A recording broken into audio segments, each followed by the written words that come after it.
So, buenas noches, good evening.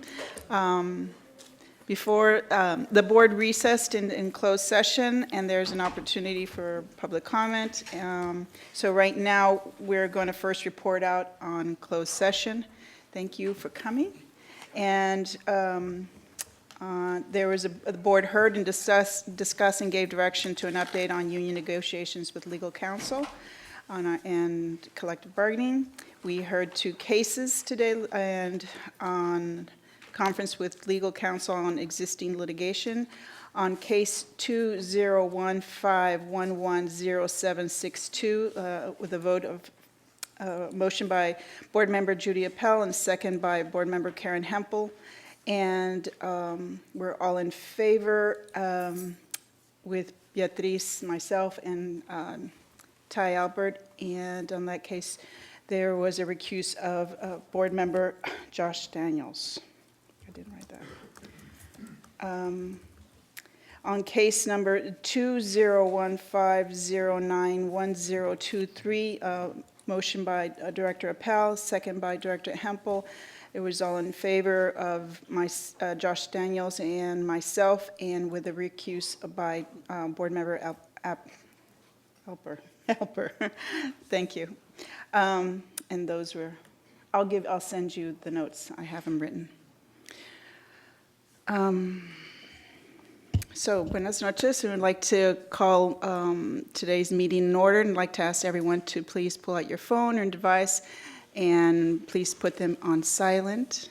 If you want to follow along on our online agenda, you can do so on your phone, or you can borrow a computer from Ms. Chaitis and go to berkeleyschools.net, then the school board tab at the top of the page, and click board meeting information, and you can scroll down to the page to today's meeting. Excuse me.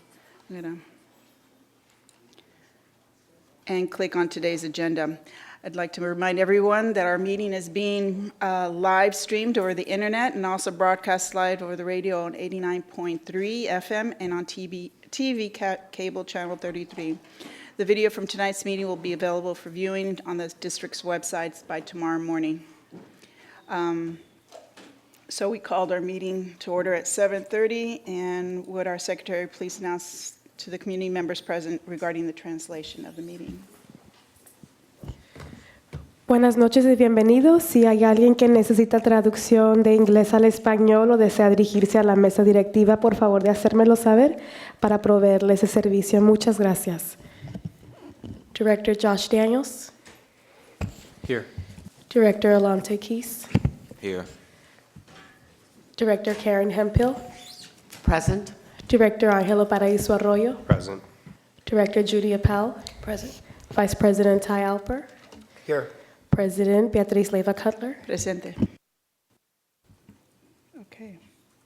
So we will now approve the agenda for tonight's meeting. Are there any requests for changes? Board members? I'm not sure that this changes the agenda, but I did want to, for transparency, just request leave of the president that the report from the audit committee may be extended and allow for some questions from the board if necessary. So when it during the committee's report, so it might go beyond 5 minutes. So, okay, board members are fine. Okay, we'll note that in terms of extended time, probably. So is there a motion and a second to approve the agenda? Motion. Motion by Director Daniels, a second. Second. Second by Director Hempel. All in favor? Aye. Okay. Next, I'd like to provide a brief overview of tonight's meeting. We'll be addressing several topics. We have 2 important action items today. We have a presentation on our annual report from our BSEP measure and how this measure is doing in the past year. And the BSEP funding is very important, as you know, to our school district. And we'll be having a presentation by our director, Natasha Berry.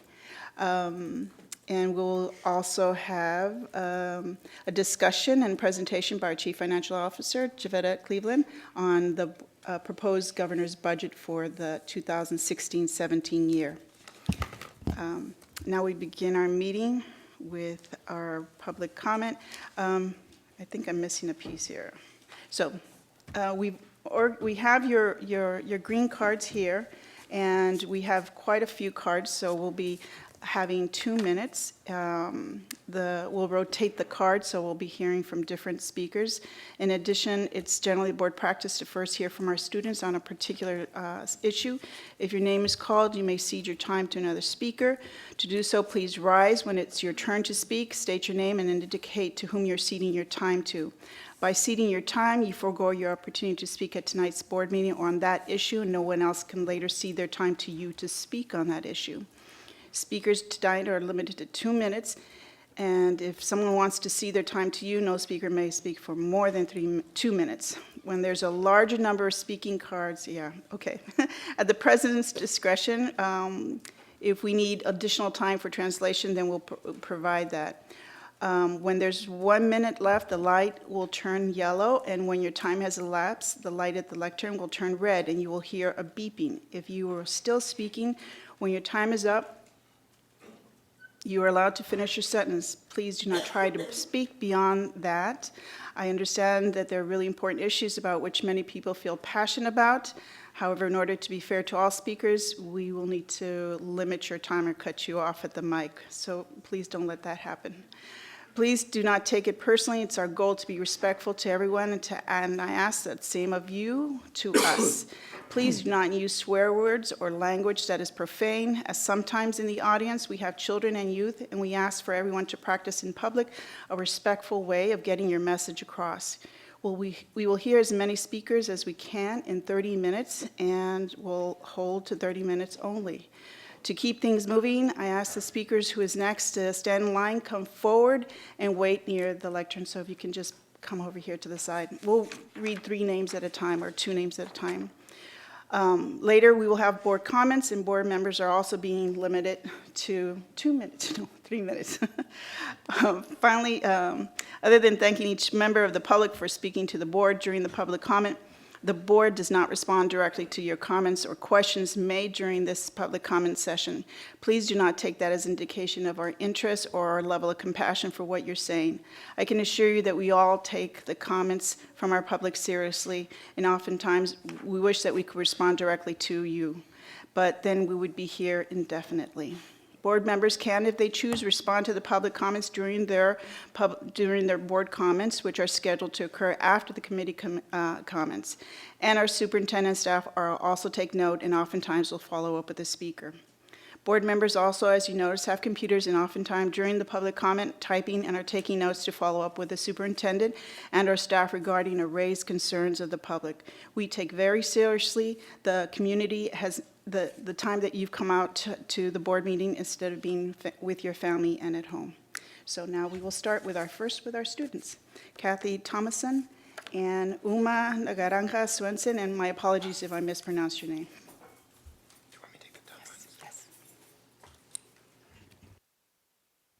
Good evening. My name is Katie Thomason, and I'm a sophomore at Berkeley High School. We are members of BHS Stop Harassing, a student-led organization working to end the culture of sexual violence and harassment in the BUSD. We're here tonight because, sadly, the school board, BUSD administration, and the BHS site administration are continuing to treat this issue as a series of isolated events, rather than the cultural problem that it really is. We are asking for much better student and staff training and a simplified complaint process. Not only are large numbers of students affected by these problems, the process of reporting them is egregious. When we reviewed the reporting form, few students in our group made it past the first paragraph because it's written for lawyers, not students. Think about the kid with learning differences or one who speaks English as a second language. With reporting forms this confusing, the district is clearly telling disadvantaged kids that their stories do not matter. Harassment and relationship violence can happen to anyone, but we know that it disproportionately affects women of color and the queer community. Earlier this fall, we went to classrooms and collected students' stories about bullying, sexual harassment and violence, relationship abuse, racial discrimination, and all other forms of discrimination. all issues covered by the same form that we mentioned. We wanted to make sure students had an anonymous way to share their stories, including, since we know that there are so many obstacles to coming forward, including the inaccessible form and scarce resources for student support. Jazdeep Mali, your single intervention counselor, cannot meet the needs of over 3,000 high school students alone. Wait, there's more. We'll be reading just a few of the hundreds of cards that we collected. Here's what people had to say. There was a girl who thought that it would be funny to put up videos of people having sex on every girl's page that she thought was a slut. I took mine down immediately, but others weren't the first ones to see it. There is a girl I know whose boyfriend leaves bruises on her arms and calls her a piece of shit. My friend was raped on campus by one of her peers. This isn't only a student-on-student issue. Some BUSD staff members are perpetrators of these incidents too. One student reported, I was personally asked to go to a room by my teacher to go over an assignment. He turned off the lights and started touching me in very inappropriate areas. I felt paralyzed, and it went on for an hour.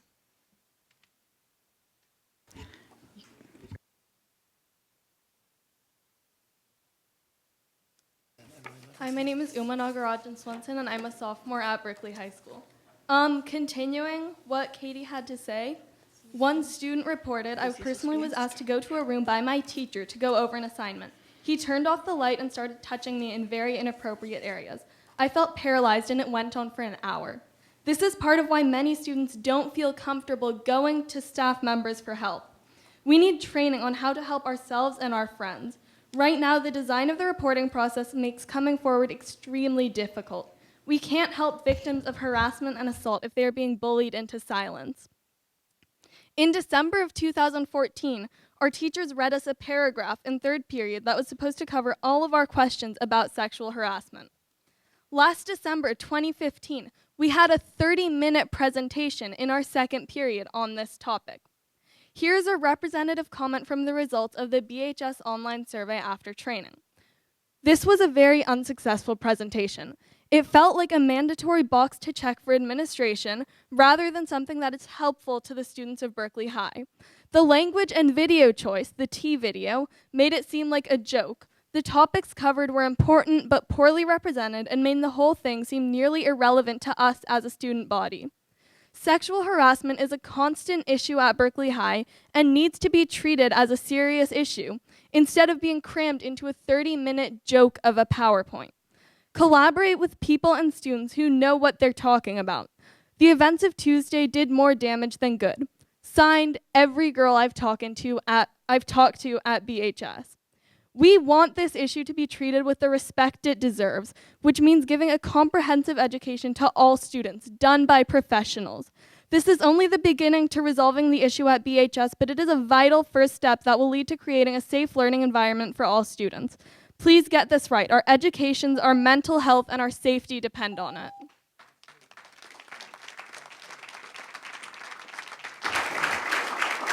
Emily Levinson. Good evening. My name is Emily Levinson, and I'm also a sophomore at Berkeley High. Continuing from Uma's comment, we need easily accessible, student-friendly policies and language so that the students know how they can report issues and feel safe doing it.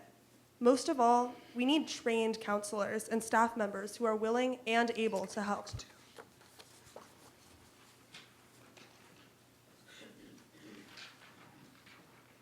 Because this need is so urgent, we will send you one of our collected stories of discrimination, harassment, or violence every day so that it remains in the forefront of your minds.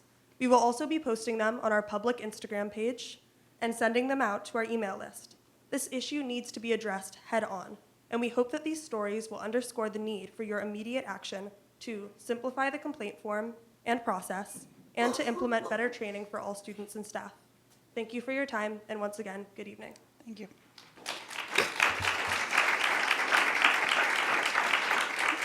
Kate Lauder and Laura Rivas. I'm Kate Lauer. I'm going to cede my time to Martin Tibler. And he's on. Okay. Okay.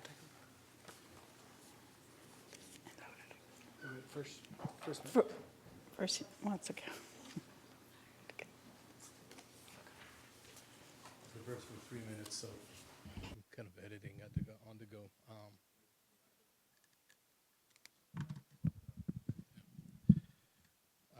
saying that I prepared for 3 minutes. I hope this works. Members, into the mic. Hello. Hi. Members of the board, Superintendent Evans.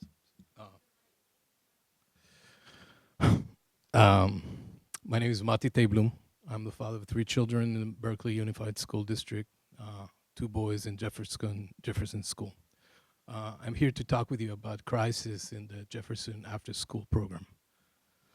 The after-school program in Jefferson is unique in the way that it's the only program in the district that is 100% parent-funded, outsourced by the district, but fully with full district oversight. The document I have here is the last open RFP that was issued for this program in 2011. Requirement A from the future provider, from potential provider, is to retain all existing staff. JAS, we call the program in Jefferson. Retain all existing staff. Last summer, the principal at Jefferson decided to dismiss the past program and bring a new program without telling anybody. And when the children came back at the beginning of the year to JAS, they found out that only 2 of the JAS staff were retained. Just so you understand, the JAS staff are the core of this program. They provide stability, continuity. They're the children's friends, counselors, coaches. They are part of our community. That process that brought the new provider, there was no RFP. There was only one provider interview, and they just got the contract with a very meager MOU that they signed with the district. Basically, the bar was lowered on our program. We campaigned, this community campaigned, and asked the district to reevaluate and allow us, the parents, a voice and a place around the table in making decisions about our program. And we asked the district to stick to their own requirement A, retain the staff. This past December, Thank you. it happened again. And again, the district, please, I prepared. Please allow me. There's other members also had 3 minutes that have also I- to 2 minutes. Can you please- finish your one comment, one thought? Okay. I want to There's repeat. other, we're going to go back to Jefferson, so. Okay. I want to repeat. I just want to repeat what we request. We ask that all the staff be retained per the requirement of the past RFP. We ask that the parents are allowed a place around the table in decision-making about this program in the future. And we ask that the district opens a formal inquiry about what happened that brought to the situation and the turmoil of the last 5 months. Thank you. Thank you very much. Thank you.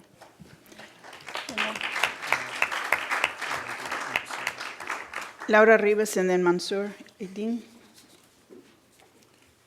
Good evening, board members, Dr. Evans, and everybody present. My name is Laura Rivas, and I'm a family engagement site coordinator at Thousand Oaks. I'm here with parents and students and teachers of the beloved bilingual program at Thousand Oaks. I'm going to read a statement that we emailed to you earlier, and we're following up from the last time we came to talk to you about the need for concrete support for the program.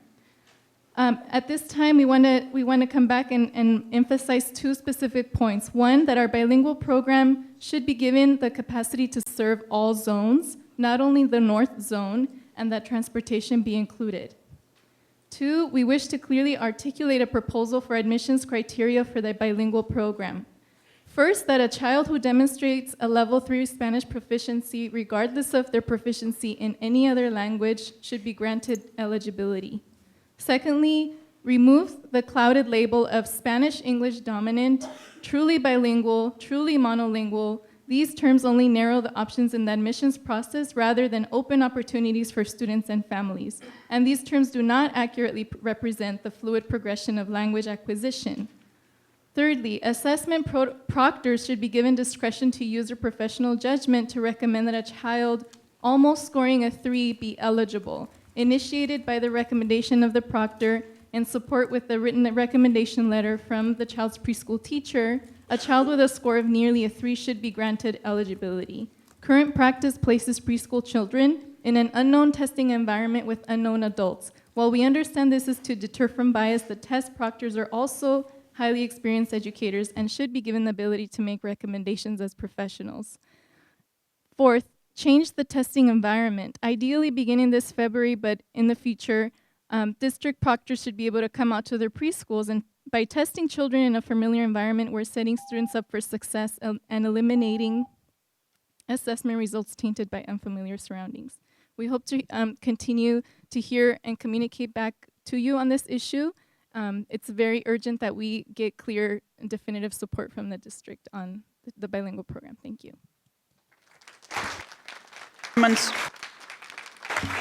Katie Hazen. After Mr. Mansour. Good evening. I'm here tonight representing the Berkeley NAACP. And the first thing I want to report to you tonight is that the Berkeley branch of the NAACP is still receiving complaints from BUSD employees, and the number is growing. The second thing I would like to say is that the NAACP would like to know how early during the summer did BUSD know that you did not have a certified teacher for the African American Studies program at Berkeley High School? We would like to know, is there a certified teacher in the African American Studies class now, and why did it take so long to get a certified teacher? Students in that class has been denied a first-class education because for a whole half year, you did not provide an instructor for the class.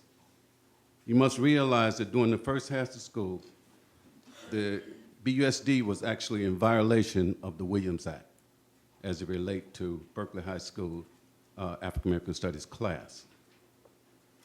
The last thing I'd like to say is that we would like the Director of Personnel, Classified Personnel, to provide us with information regarding the situation of an individual not being eligible for rehire. We are working with the young lady now that submitted a complaint. She was told that she was not rehire eligible. However, she was not given any information to document why she's not. This lady has 2 children in the Berkeley Unified School District. She volunteered for the district several years, and she finally applied for a position that was open that she was recommended to apply for. So if there's something in a record or information that can be provided to her, we'd like to get that information also. Thank you. Thank you. Katya? Katya Hazen. Good evening, board members. I'm Katya Hazen. I'm the principal at Washington Elementary, and I'm just here to speak in support of the master landscaping plan that is being presented tonight. I believe it represents the wishes and hopes of the community as well as the site committee. And on behalf of Washington, we're very grateful for the money that's going to be spent at our site. Thank you.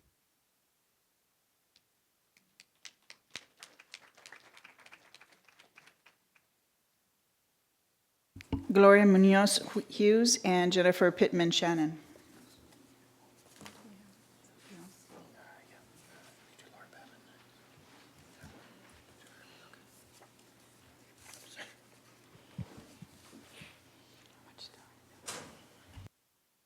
Can I start? Okay. My name is Gloria Munoz Hughes. I'm the English Language Development Coach and Response to Intervention Coordinator at Thousand Oaks Elementary School. And I come to you tonight to speak on El Corazón de Comunidad, our bilingual program. As we've said before, we had our loss as to why we have to return year after year pleading and fighting for our program. We're equipped with coined phrases. Demographics are shifting in Berkeley, constant under-enrollment. However, we don't see that at all. We don't see numbers. We see children. But if we need to quantify it, let's do that. Currently, the district uses Academic Support Index, ASI, a system that determines the student need for additional academic supports. It's a 9-point scale where 0 to 2 require less, as in 3 or more require more. There are a number of criteria used to do that, to qualify this score. It's the EL status, socioeconomic status, and so on. It's my understanding that the system is created to look at additional factors in order to provide more access and opportunities to our students and combat stereotype threat for students and educators alike, which is wonderful. Well, let's take a look at the current profile of our bilingual class with the lens of ASI. 1/3 of the students have an ASI score of 0 to 2, with little to no factors indicating support. Contrastingly, the remaining 2/3 of the class have a 4 or higher, with the highest is 7 out of a 9-point scale. We're talking about 5-year-olds. Resilience is the word that comes to my mind, not under-enrollment, because our children are thriving despite these quantified factors stacked against them.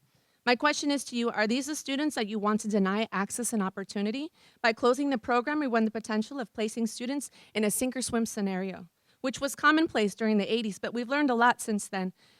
And that scenario is a tremendous loss at potential. Linguists would argue that the greatest loss is assimilation, the loss of connection to elders due to inability to communicate, the loss of one's first language due to feelings of inadequacy, and in many cases, questions of one's sense of identity. To me, this seems to perpetuate a stereotype threat rather than combat it, as well as to be a potential recipe for internalized racism. Thank you. So again, I ask you to consider the ramifications of dissolving this program for our kids and the actual negative impact you will have on the lives of these young scholars, and whether or not you want to contribute to the status Thank you. quo or to fight against it. Thank you. So it's Jennifer Pittman Shannon and Heidi Goldman. Goldstein.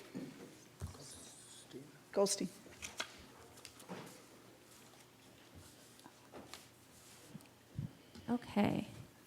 Hi, my name is Jennifer Pittman Shannon, and I'm the parent of a daughter of a third grader. I'm the parent of a third grader. My daughter goes to Jefferson Elementary. And as Mati mentioned, at Jefferson, we have a parent-paid after-school program in addition to the Bears program. And there's between 200 and 240 kids in that program on a regular basis in a normal month, a normal day, I mean. And part of the issue of what's happening is that through repeated losses of staff, losses of programming, not being able to contact district people or district staff and get answers about what our program should include, what the process should be about evaluating that program. If we have issues, who do we talk to and how do those get cataloged and addressed? Our current issue is we still do not have a program that works well. It's been since September, and the old program quit over the Christmas break, and district staff did an amazing job of making something happen on the first day back from break, for which we are all very, very grateful. However, we only had 2 staff people left from our original core from last year. Our kids were hysterical we couldn't get them to go to school. They were so sad about missing their teachers. When the district said they were going to start a new program, they promised that they'd be able to transfer all the current staff over to the new program. As of last week, they did not give 2 of those staff their jobs back, and a number of others declined to interview because of how poorly they felt like they were being treated. This is a parent-paid program. We need to know who runs the program, how it's going to be run, what criteria the teachers are evaluated on, where our funds go and how they are spent. And we need to have a voice at the table, a place at the table to evaluate future programs. Because right now it's completely, time's up. It's completely inadequate, and our money is just flowing out the door, and our children are still unhappy, and the program is still completely disorganized. Thank you. Goldstein, and then Chris Jordan. Heidi?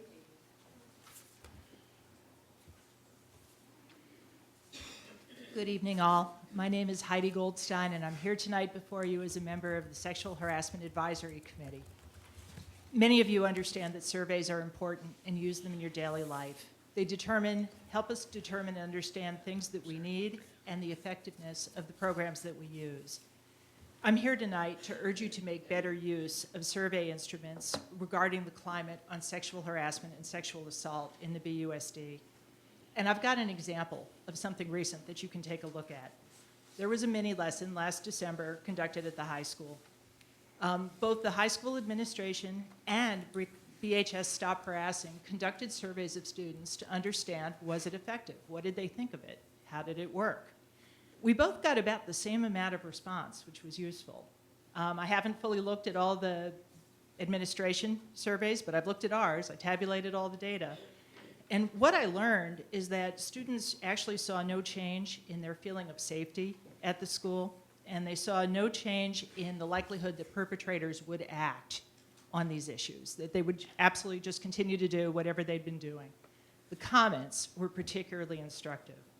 We'll share this with you, and I would really urge you to look at it. At the SHAC, the Sexual Harassment Advisory Committee, we were disappointed to learn that the CHICS survey that is conducted every year was not going to include any custom questions to assess the environment for sexual harassment and sexual assault. It's unclear if you are going to get at this another way. There's no concrete way that we've heard about. And at the upcoming SHAC meeting, we plan to propose a free resource that's affiliated with the University of Michigan, Monitoring the Future database. It's a national database over 40 years old. They will cover the costs of the survey, the analysis, and do a district resource assessment. We'll give more details, and I would urge you to consider this as a good way to understand the climate. Thank you. Thank you.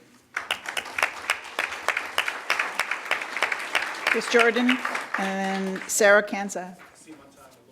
Okay, thank you. Good evening.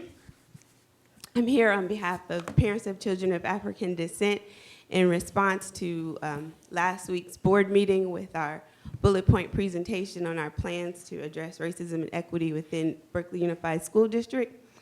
And we have put together a complete list commenting on each of the bullet points, and we ask that it be extended with columns that will actually give you direction on how we can move these initiatives forward, such as budgetary impact, which fiscal year, which staff person is actually going to be allocated to making sure that this assignment comes to pass.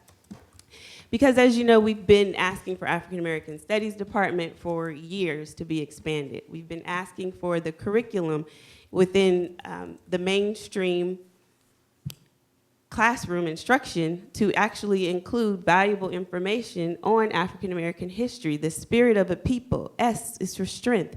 P is perseverance. I is imagination. R is responsibility. I is integrity. T is talent. And our children need to know who they are. And I have this statement from an alumni who is now a PhD from Stanford in engineering. And she says, I graduated from BHS in 1987. I took several classes in the African American Studies Department. I looked forward to these classes because they opened my eyes to stories, histories, and remarkable thinking about Black peoples that I otherwise would have never known. I found a comfortable space with other students who could freely discuss these teachings in an environment of familiarity. I learned to deepen my pride in myself and my people. I also appreciated the value of the department, as just about every year we were compelled to march down to the school board to demand that the department be spared from cuts or to request extra funding for the bare basics of our unique education. It saddens and disappoints me that as my 30-year reunion approaches, these kids have come to me and are still fighting some of the same battles. This must end now. Thank you. Sarah Kanza,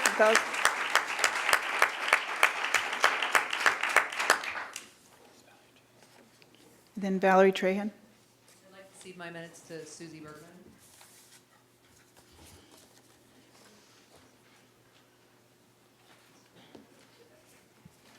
Hi there. I'm Susie Bergman. I have 2 kids at Thousand Oaks in the bilingual program. I sent you all a really long letter today, but I just wanted to come today to have a chance to highlight a few key points. So we were lucky enough to know about the program, and we actually got spots, which is a lot more than a lot of parents in town and families in town can say.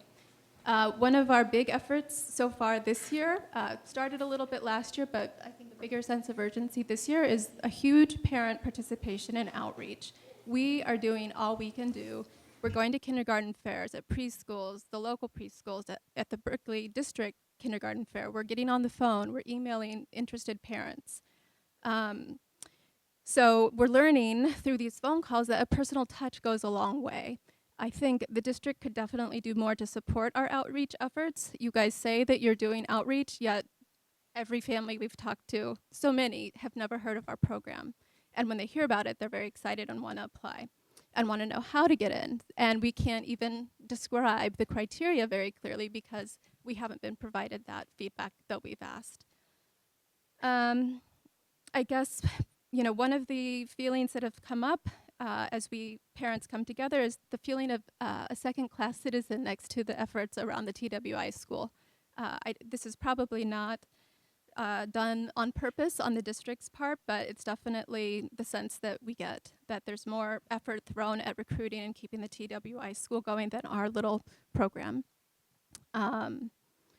Let's see, so I just want to reiterate, we want to ask the district to open up the program to everyone in the district, regardless if they're in the Northwest Zone or any zone, and to please provide them the bus so that kids living on the South Side have the opportunity to get to school by 8 o'clock in the morning. So I'm just noticing I have 5 seconds. Let's see. So just, you know, we're begging the district to spread the word and to welcome with open arms and embrace bilingual families in this town instead of pushing them away from this program. Thank you. Valerie Trahan.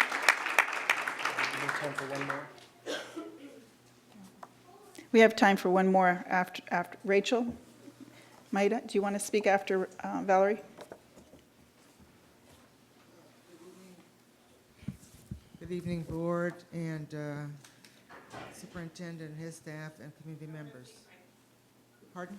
It's all right, go ahead. You are elected to serve the citizens of Berkeley. How do you address the issues of community when you have no access to the board agenda? Who makes the board agendas? Board Policy 9200. Unless agreed to by the board as a whole, individual members of the board shall not exercise any administrative responsibility with respect to the schools or command the services of any school employee. Individual board members shall submit requests for information to the superintendent. Board members shall refer board-related correspondence to the superintendent for forwarding to the board and or for placement on the board's agenda as appropriate. Does a board member have the right to retaliate against an employee for exercising their rights, specifically for disseminating information to other employees as a bargaining union member? Karen Hemphill, to be specific. This is violation of Board Policy 9010.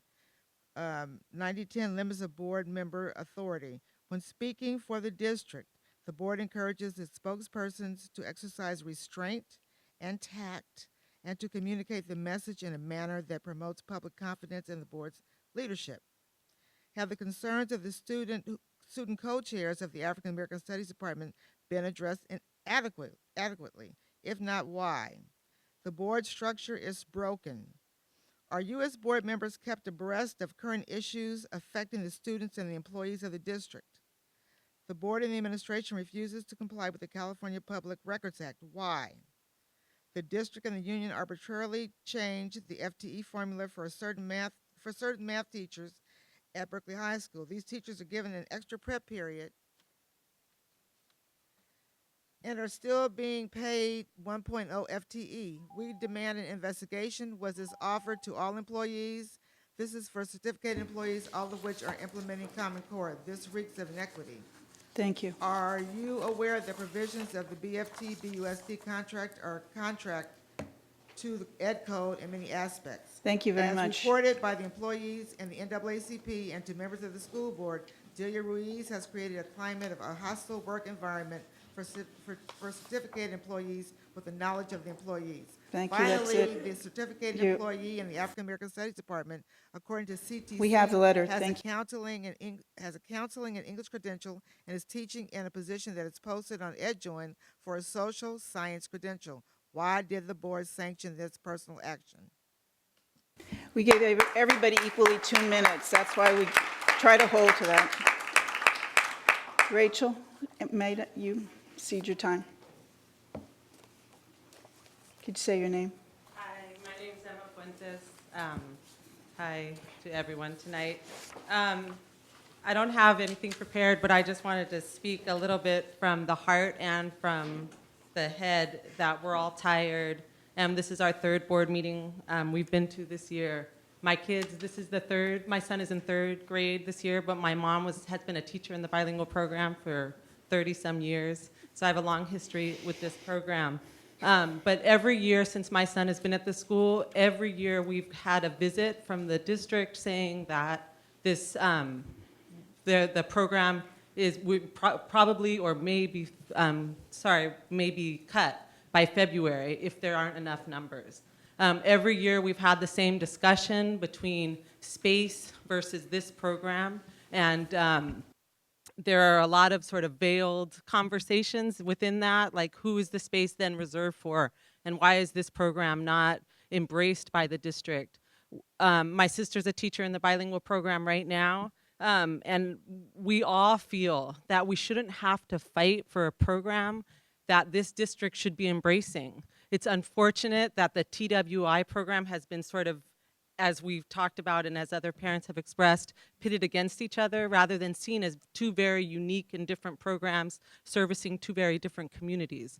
What we want from the board is a commitment to allow us to grow our program and strengthen our program and not have to come every year and try and organize, and parents call other parents, and we need district support. We need you to help us recruit.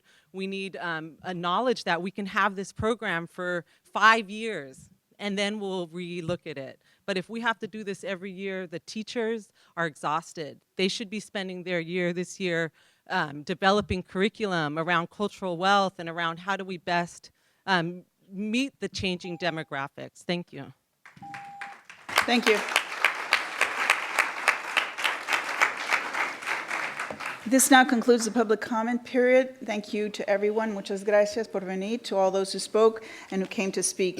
If you did not get to speak, you're welcome to come towards the end of the board meeting when we have extended public comment is also scheduled. Additionally, you can always email the board directly at boarded@berkeley.net. Each board member also has office hours, which are listed in the board packet, as well as online on the berkeley.net/school board.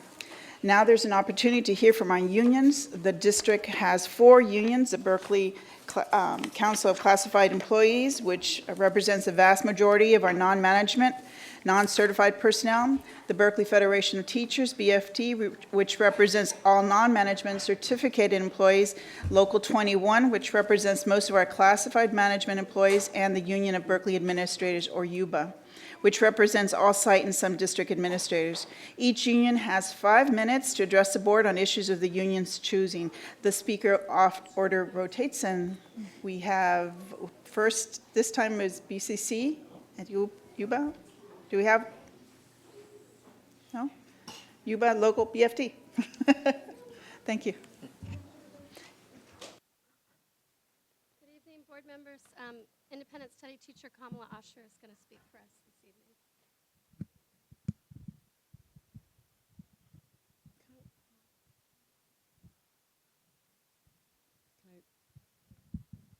There we go. Okay.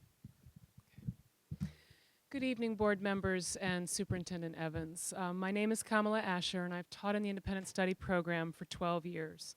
I'm here tonight with my colleagues and parents to express some very serious concerns about our program and its ability to meet our students' needs. As you know, the Berkeley Independent Study Program, BIS, serves many students who are not getting their needs met at Berkeley High. Many of our students are vulnerable young people who find a way to continue their studies and graduate from high school due to our unique program. Our diverse student body includes those who excel academically or taking college courses, students who have jobs during school hours, students with children, students with major athletic or artistic pursuits, those with emotional or health-related issues, or students who for some other reason are seeking an alternative educational environment. Many LGBTQ students feel safer in our small setting. Our program also provides assisted homeschooling to a number of K through 8 students who choose an alternate school environment. In our program, education is highly differentiated and individualized for the student while aligned to the Common Core standards.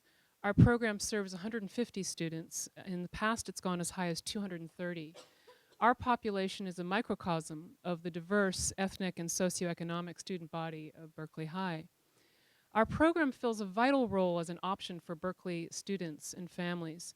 Every single day, we are helping families and students to realize their educational goals and to be prepared to pursue a range of different post-secondary plans. Unfortunately, our program is currently struggling. We are here tonight to describe to you the most important challenges and to ask you to seek more information from your staff. On many occasions over the last 3.5 years, we have expressed our concerns to our leadership. That's 3.5 years. And we have provided details of our concerns to district staff. We need immediate action in order to have our program be as strong as it can be and to be able to meet all students' needs. One of our major challenges is communication. When there isn't excellent collaborative and regular communication within a staff, both students and families suffer. Students and parents do not receive critical information that they need to succeed in the program. Teachers cannot assist students and families to the highest degree possible. Over time, students and parents lose confidence in the program and its ability to serve their child's needs. Another struggle right now is having the calm, measured leadership that we need with students and families at all times. As we mentioned earlier, BIS serves many students and families with unique needs and circumstances. An even keel and receptive outlook is critical to creating a warm, welcoming, and embracing school climate for those families. A positive and empathetic approach is needed at all times. Derogatory remarks about students or families, abrupt and negative communication at back-to-school nights, sending students to wait for their parents off campus have no place in our community. A parent SGC member was so discouraged by the adversarial attitude of leadership that he resigned as SGC chair. Defensiveness obstructs communication and growth. Lastly, we need leadership which can move our program forward. The staff has identified critical professional development needs, but follow-up is falling completely to teachers who already work full-time with students. The office is not staffed at all times, and information is not always posted, causing hardship for families and students. Some college recommendations have been late or missing, causing great anxiety for families and students. The kindness and enthusiasm for learning that should always be the basis of all interactions in an educational community are often absent. We hope that the board will understand the seriousness of the situation. Our presence here tonight, after working internal lines of communication, is a sign of our deep concern for our program's ability to meet the critical needs of our students. We appreciate your seeking more information as quickly as possible. There is an urgent deadline this week. Thank you.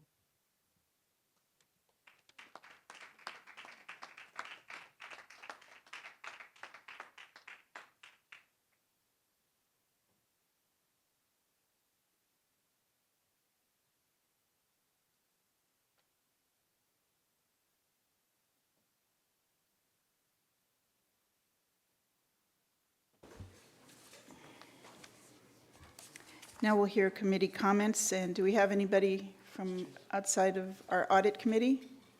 So we'll hear from our audit committee, Isaiah Roeder, and our auditor, Steve Westcoat. Do you want them to stand? Yeah, I think Got that.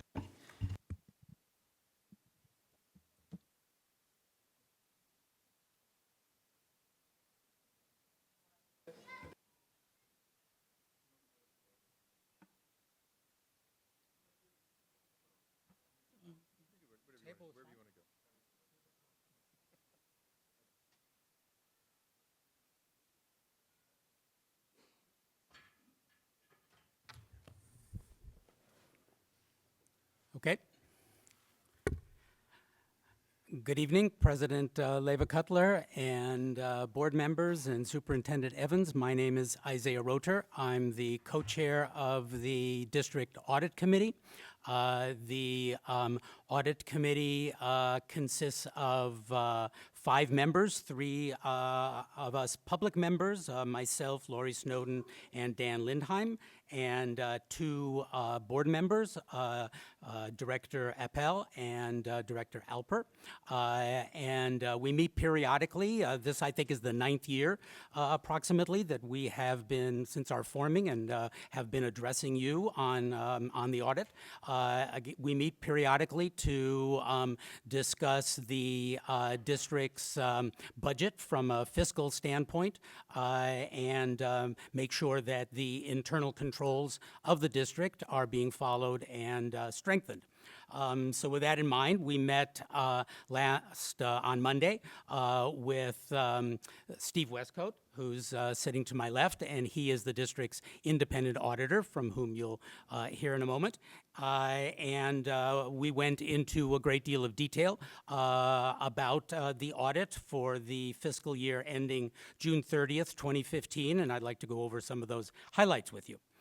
The first is that the district is in good financial condition, and the financial oversight and internal controls of the district are very strong. The audit, in the language, and Mr. Westcoat can correct me, in auditor's language, is an unmodified opinion regarding the financial position of the district, and the financial statements present fairly, in all material respects, the district's financial position in accordance with generally accepted accounting principles, and that is the highest praise that an auditor can give in the course of his audit. The district's reserve level meets the reserve required by the state of California. There were no audit adjustments proposed to any of the funds of the district in this year's audit, and this, we think, is a testament to the hard work and competency of Deputy Superintendent Javetta Cleveland and Manager Pauline Follensby and their entire team, and we thank them very much. The auditor, as part of his audit each year, reviews the major federal programs that the district is involved in for compliance, and all the major programs are audited on a rotating basis. Each program is audited at least once every 3 years, and this year's audit focused on adult education and child nutrition. The auditor determined that both programs are in compliance with all federal standards, and there were no findings or questioned costs as part of the audit. The auditor also reviews all of the major state programs for compliance, and again, the auditor determined that the district was also in compliance with all state programs, but here there were 2 findings that were identified. The first finding dealt with attendance reporting. The auditor determined that at LeConte Elementary School, there was improperly included 1 student for 1 day, and at Willard Middle School, there was improperly included 2 students for a total of 2 misstated days. The fiscal impact to the district of this overstatement is $19,500 of average daily attendance, and the district will amend and resubmit its second period report of attendance to correct this. But importantly, the auditor assured the audit committee that these mistakes were not due to any systemic failure at the school sites or on the part of the district. The second finding involved instructional materials. The auditor determined that the district conducted its public hearing, which is required by the Education Code, but after the date that is required by the state of California.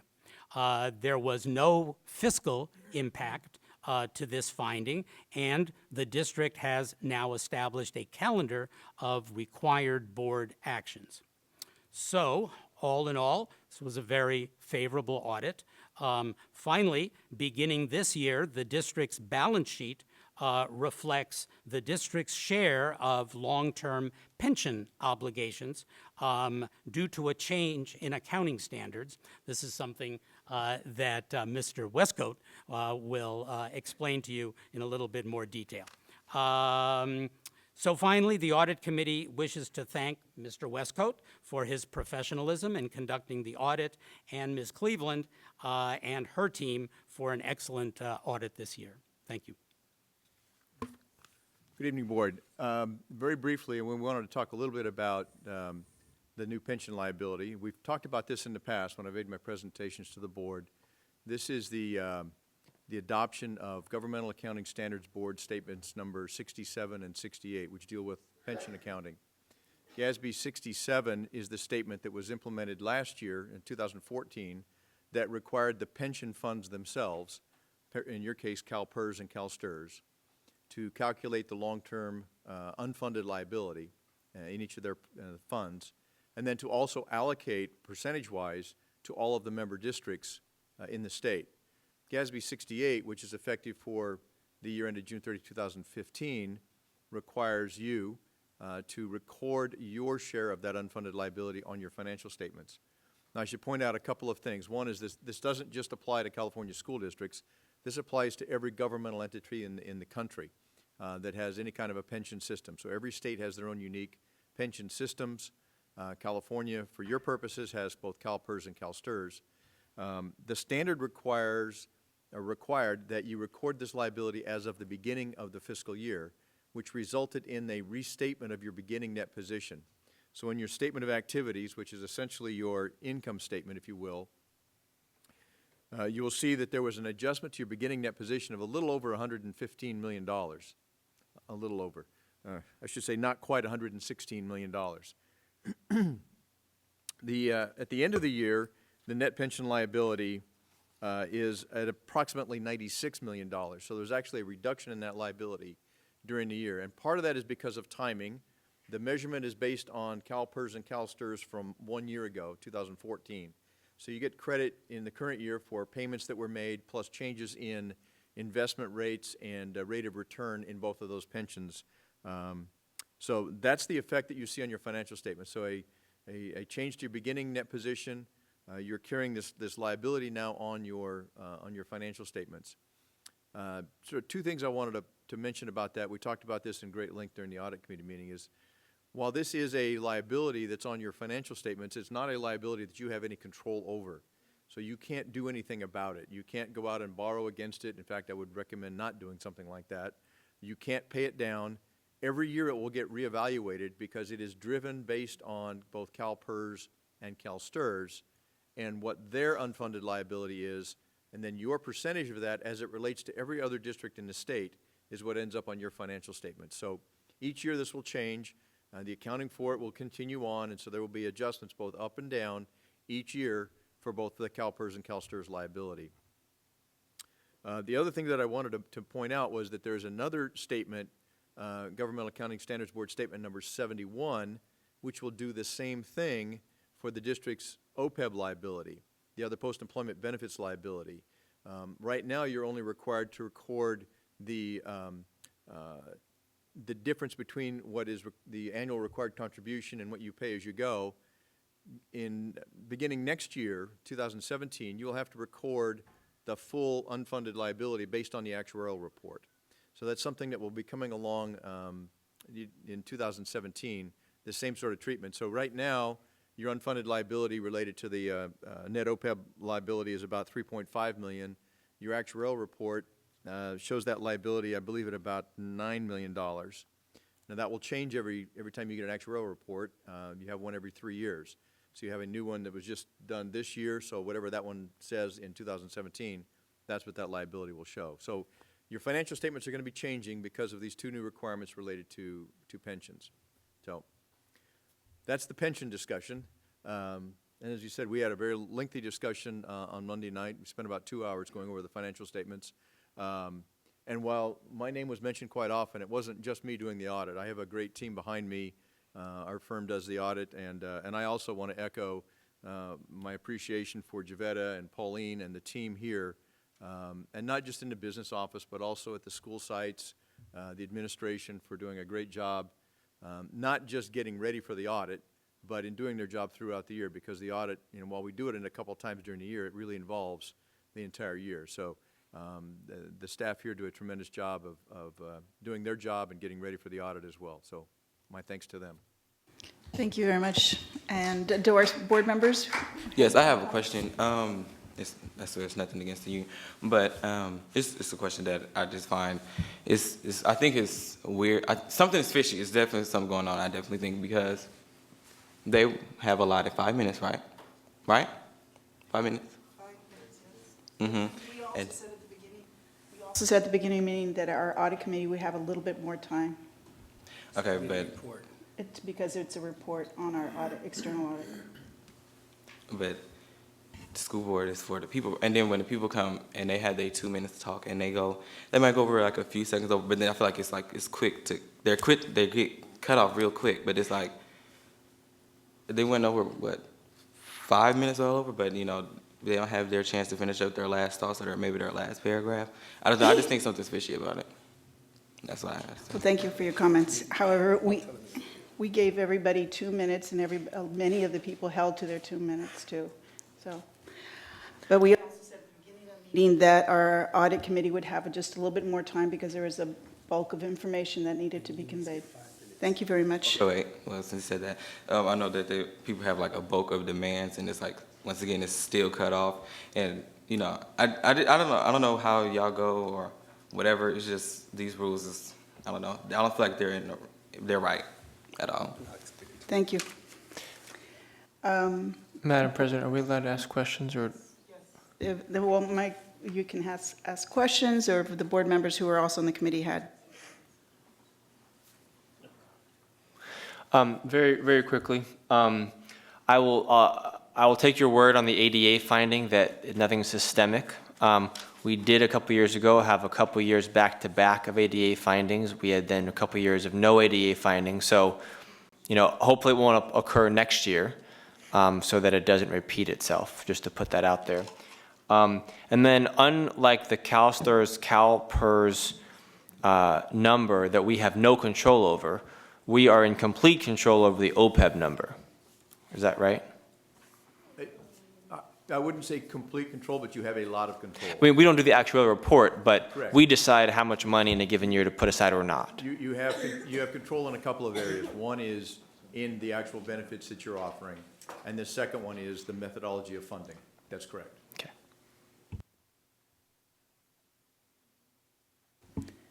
Well, I want to thank you, and I want to thank all the audit committee and our staff again for all your time, and it's probably one of the committees that I also enjoyed myself when I was on it. So thank you very much for your time and for our audit. Thank you, Ms. Cleveland. Thank you.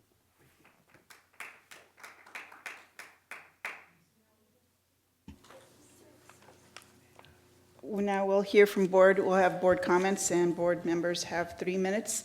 Can you use your time? 2 minutes? 2 minutes? You want? Well, since that was We what have the 2 public minutes. had. Since our public had 2 minutes, we have 2 minutes. Am I going? No. Okay. My office hours are this Saturday. Take 5 Cafe, 13th. Sorry, that's my home address. 31. Don't go there. 3130 Sacramento Street. Take 5 Cafe. There is a lawsuit that my former employer brought called Robles-Wong versus California. There was an oral argument today on that case. Just as a quick note on that, the 3-judge panel on the appeal seemed favorably disposed to ruling that the existing school finance system is unconstitutional, but they did struggle with some aspects of what that ruling would mean. And so I am cautiously optimistic about what that will mean for additional state funding and the ability of courts to play a role in ensuring that statewide we have a better school finance system.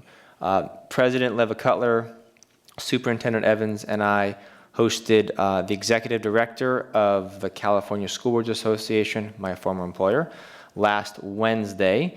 Took him on a tour of the district, and I while I find myself, I think I know the district pretty well, there were things that I was impressed with. For example, for whatever reason, I had not had a school lunch in my 5 years on the board, and it was delicious. I mean, it was really good. I need to come here and take cooking lessons. And then lastly, for those of you who are enrolling your kids in our district, the deadline is February 5th. At what time? 4 p.m. February 5th, 4 p.m., 2016. Thank you. Dr. Keyes? Well, aside from what I just said, I have an issue. Well, the issue is that VTA. Well, basically, just to get straight into it, we were denied an SRO. The chief of police, Andrew Meehan, he wrote the grant to fund the SRO. The grant pays for 2/3 of the SRO, and BSD just had to pay the other third. But what I'm saying is, what I'm asking for is, one, why were we denied? Because, as you guys know, the allegedly dangerous students are sent to BTA, and and they're sending them there with, and they're not sending an SRO or anything like maybe advanced protection there, and it just doesn't make any sense. So I want to know why we were denied, and and I want it on the agenda. That's what I want. Thank you. Thank you. Okay. Director Appel? Yeah, go ahead. Let me just skip myself. I'll say something last. Oh, that's, yeah, I think that I'm good. I don't have anything to add. What? It got me by surprise. I guess I'm hesitant to thank anybody since I received some critique about that. But I did want to thank I wanted to thank our president for putting together what I thought was a really productive retreat this last weekend. We all got to spend some time together, so that's all.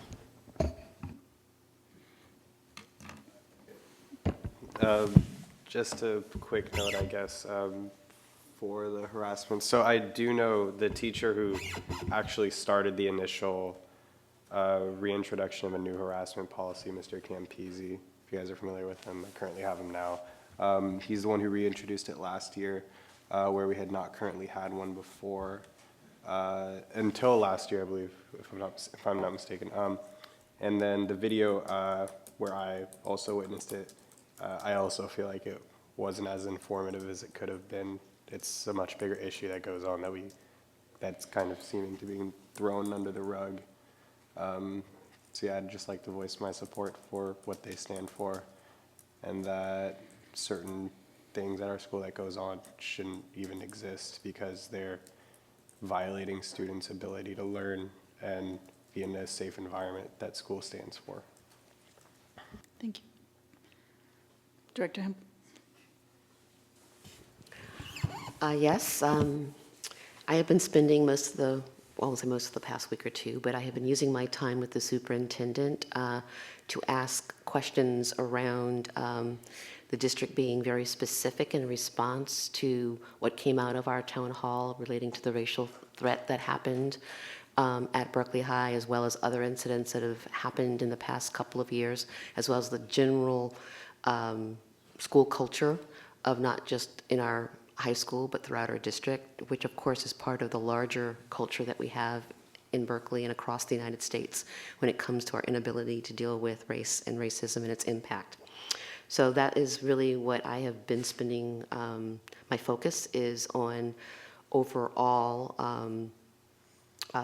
supporting the work that this board has been doing around bridging the opportunity gap, and specifically right now, making sure that what has been said by the community and what's been supported by the board, I am personally looking at making sure that there is follow-through. I mean, we as the board do that as a whole for sure, but it's oftentimes that for specific issues that particularly speak to us or are meaningful to us, that we kind of step out and do some personal leadership in terms of making sure that there's follow-through.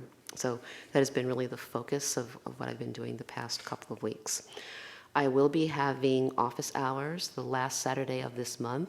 So that actually is this Saturday, and it will be at Cafe Lila, which is on San Pablo Avenue across from the adult school. And I get there at 10, and I usually, if no one's there by about 11, I sometimes leave. But if you leave me an email and saying that you're going to be a little bit later, I can certainly stay. I am going to be changing my office hours in the end of February. I'm going to be out of town that Saturday. So I'm going to ask if there is some way that, at least on the website, there's no real good way of getting this out easily, that instead I will be holding my office hours the first week in March. I will still hold office hours the last Saturday of March as well, but rather than waiting, a whole nother month, I will just have them. I'll be back in town on March 7th. So it's the second Saturday now that I think about it, because I won't be back in town until March 7th. So that's actually the second Saturday of the month. Also at Cafe Lila. So I will talk to staff about some way of putting that out there so people who wish to speak to me can do that.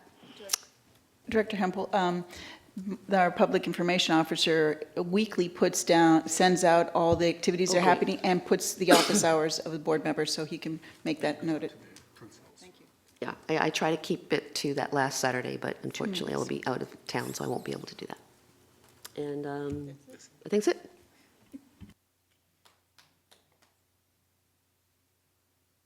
it. Superintendent, did you have comments? I'm done. Okay. I just want to say that on January the 18th, we had our Martin Luther King celebration, and our very own Director Hemphill was the co-host, and she did an absolutely great job. So thank you for doing that and representing the district.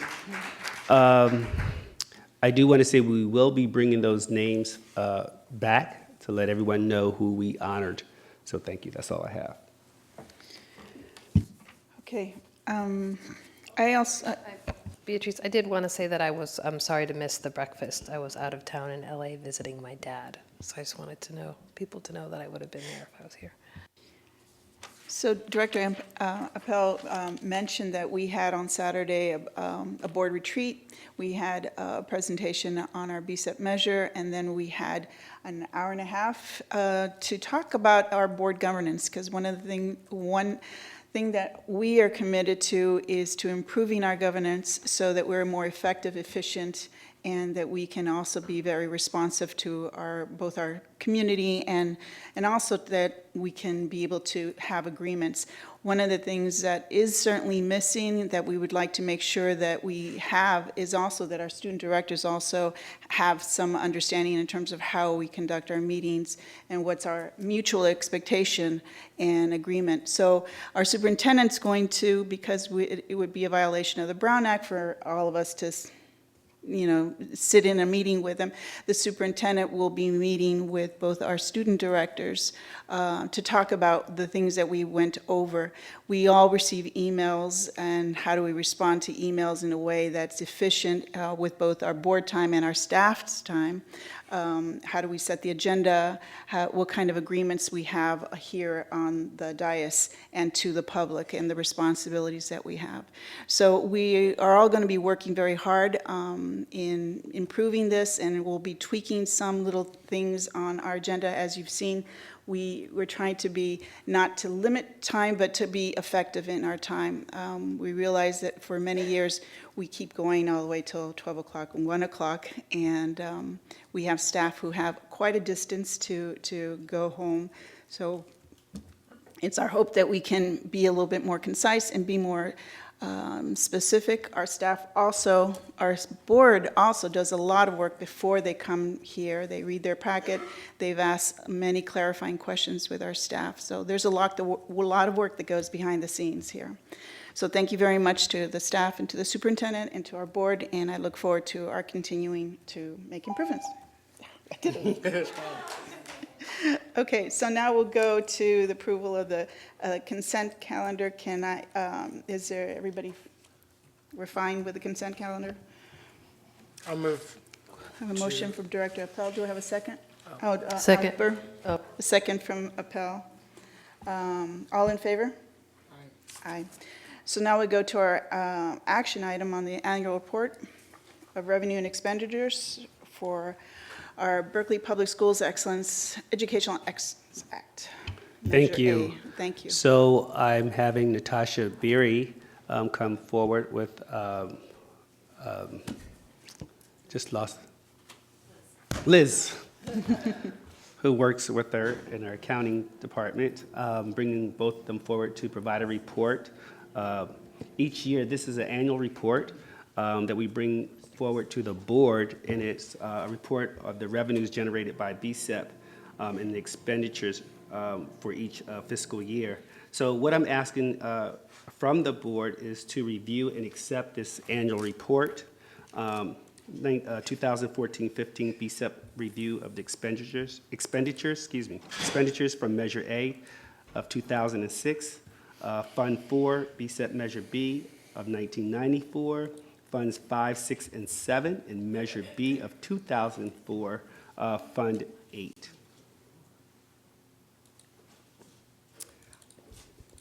Thank you. While we're waiting for the slideshow to begin on screen, I wanted to also mention that I'm accompanied by Liz Karam, who is a member of the team mentioned by the auditors as being part of our very robust, our strong internal controls under the guidance of Deputy Superintendent Cleveland and Director Folensby.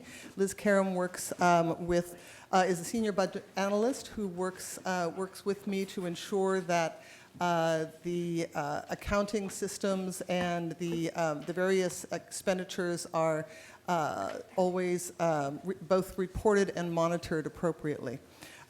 This evening, I'm presenting to you two reports. One is the annual report for the past year, fiscal year 2014-15, and then I'll also be presenting the first interim report for 2015-16.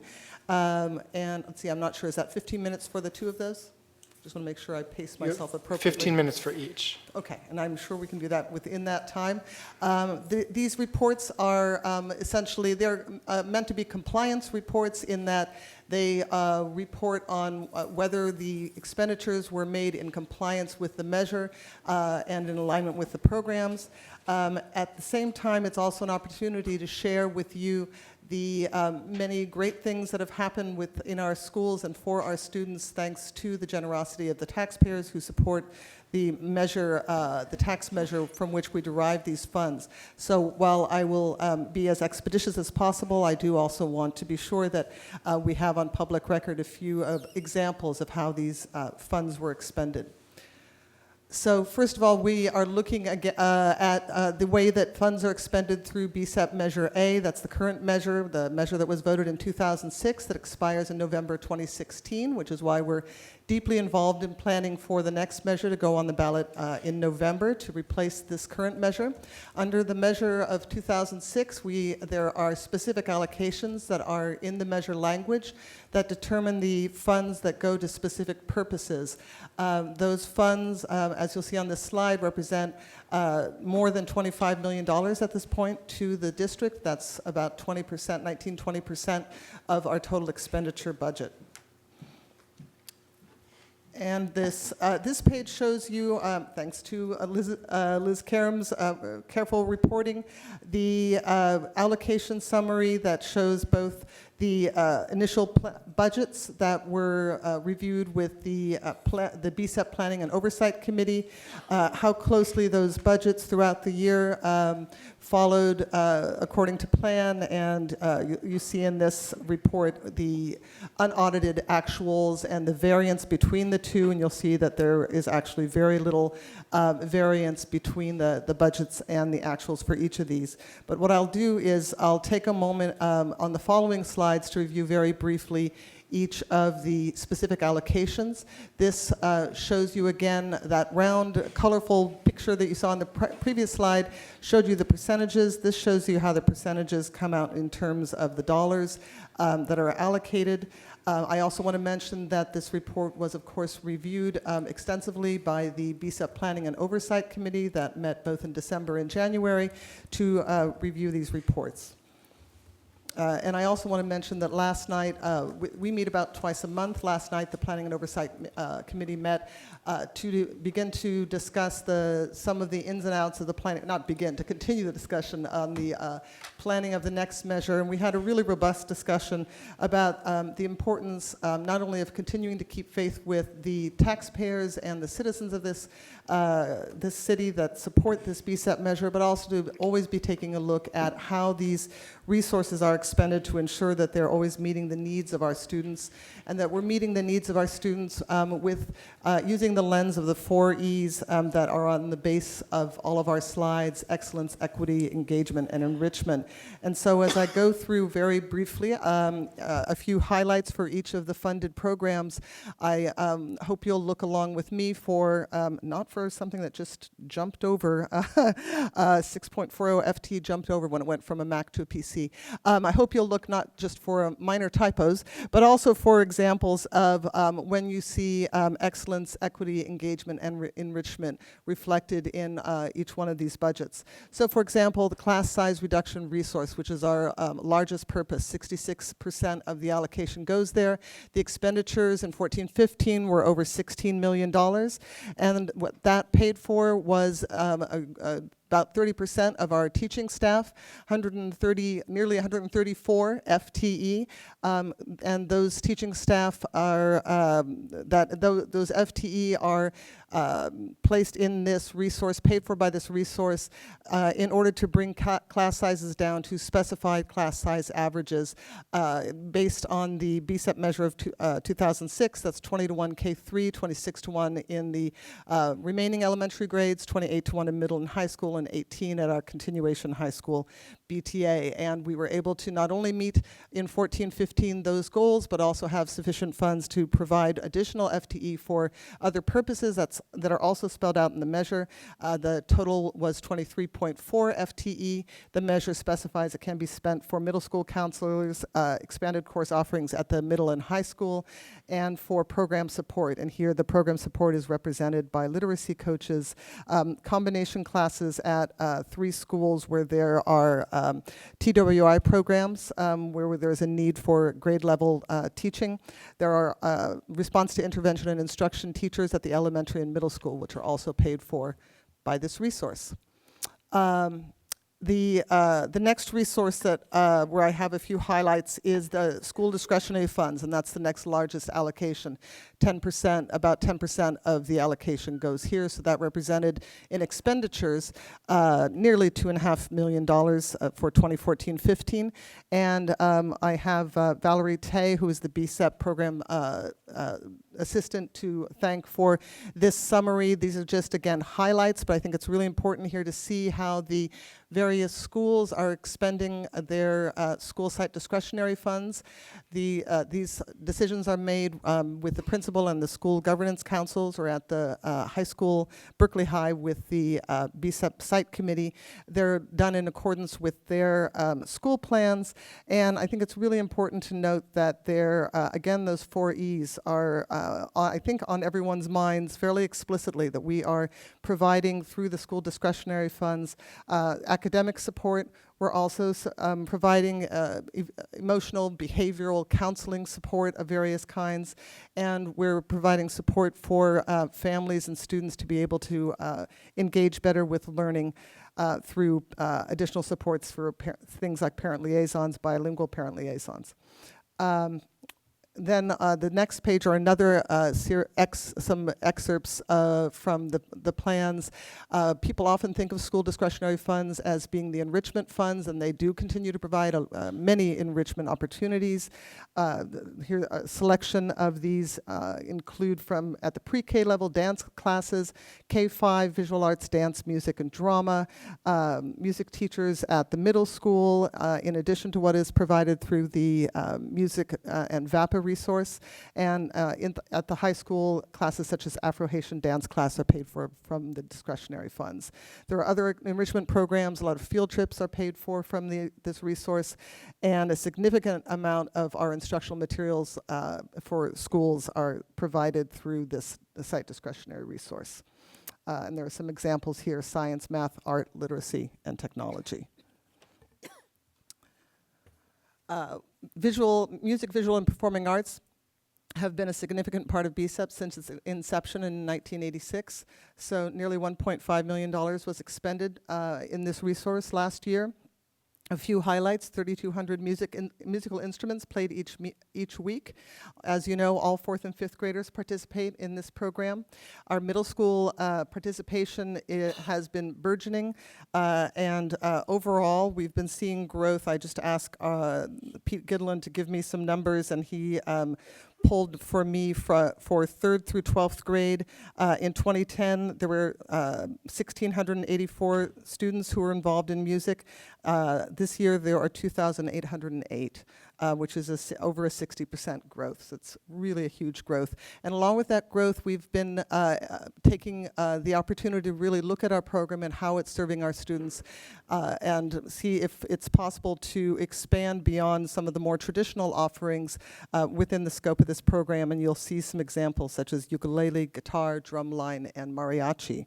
We're also seeing our music teachers taking on some of the district initiatives to ensure that they are not just teaching music, but teaching music in a culturally competent way and using tools that are being used by classroom teachers, such as the PBIS tools or toolbox, along with their students. I also want to highlight that the Berkeley Unified School District has been named one of the best communities for music education for the 3rd year in a row. So that goes to excellence. And then to engagement with our community, and you'll see this in other resources. The Music VAPA resource really partners very effectively with a number of local partners, including the Berkeley Symphony for music in the schools, and the Cazadero Music Camp provides opportunities for our students as well. There are local musicians who also create workshops for our students, which is a wonderful resource. Oh, and in terms of equity in music, again, all 4th and 5th graders are able to participate regardless of their ability to pay for renting instruments. That is provided.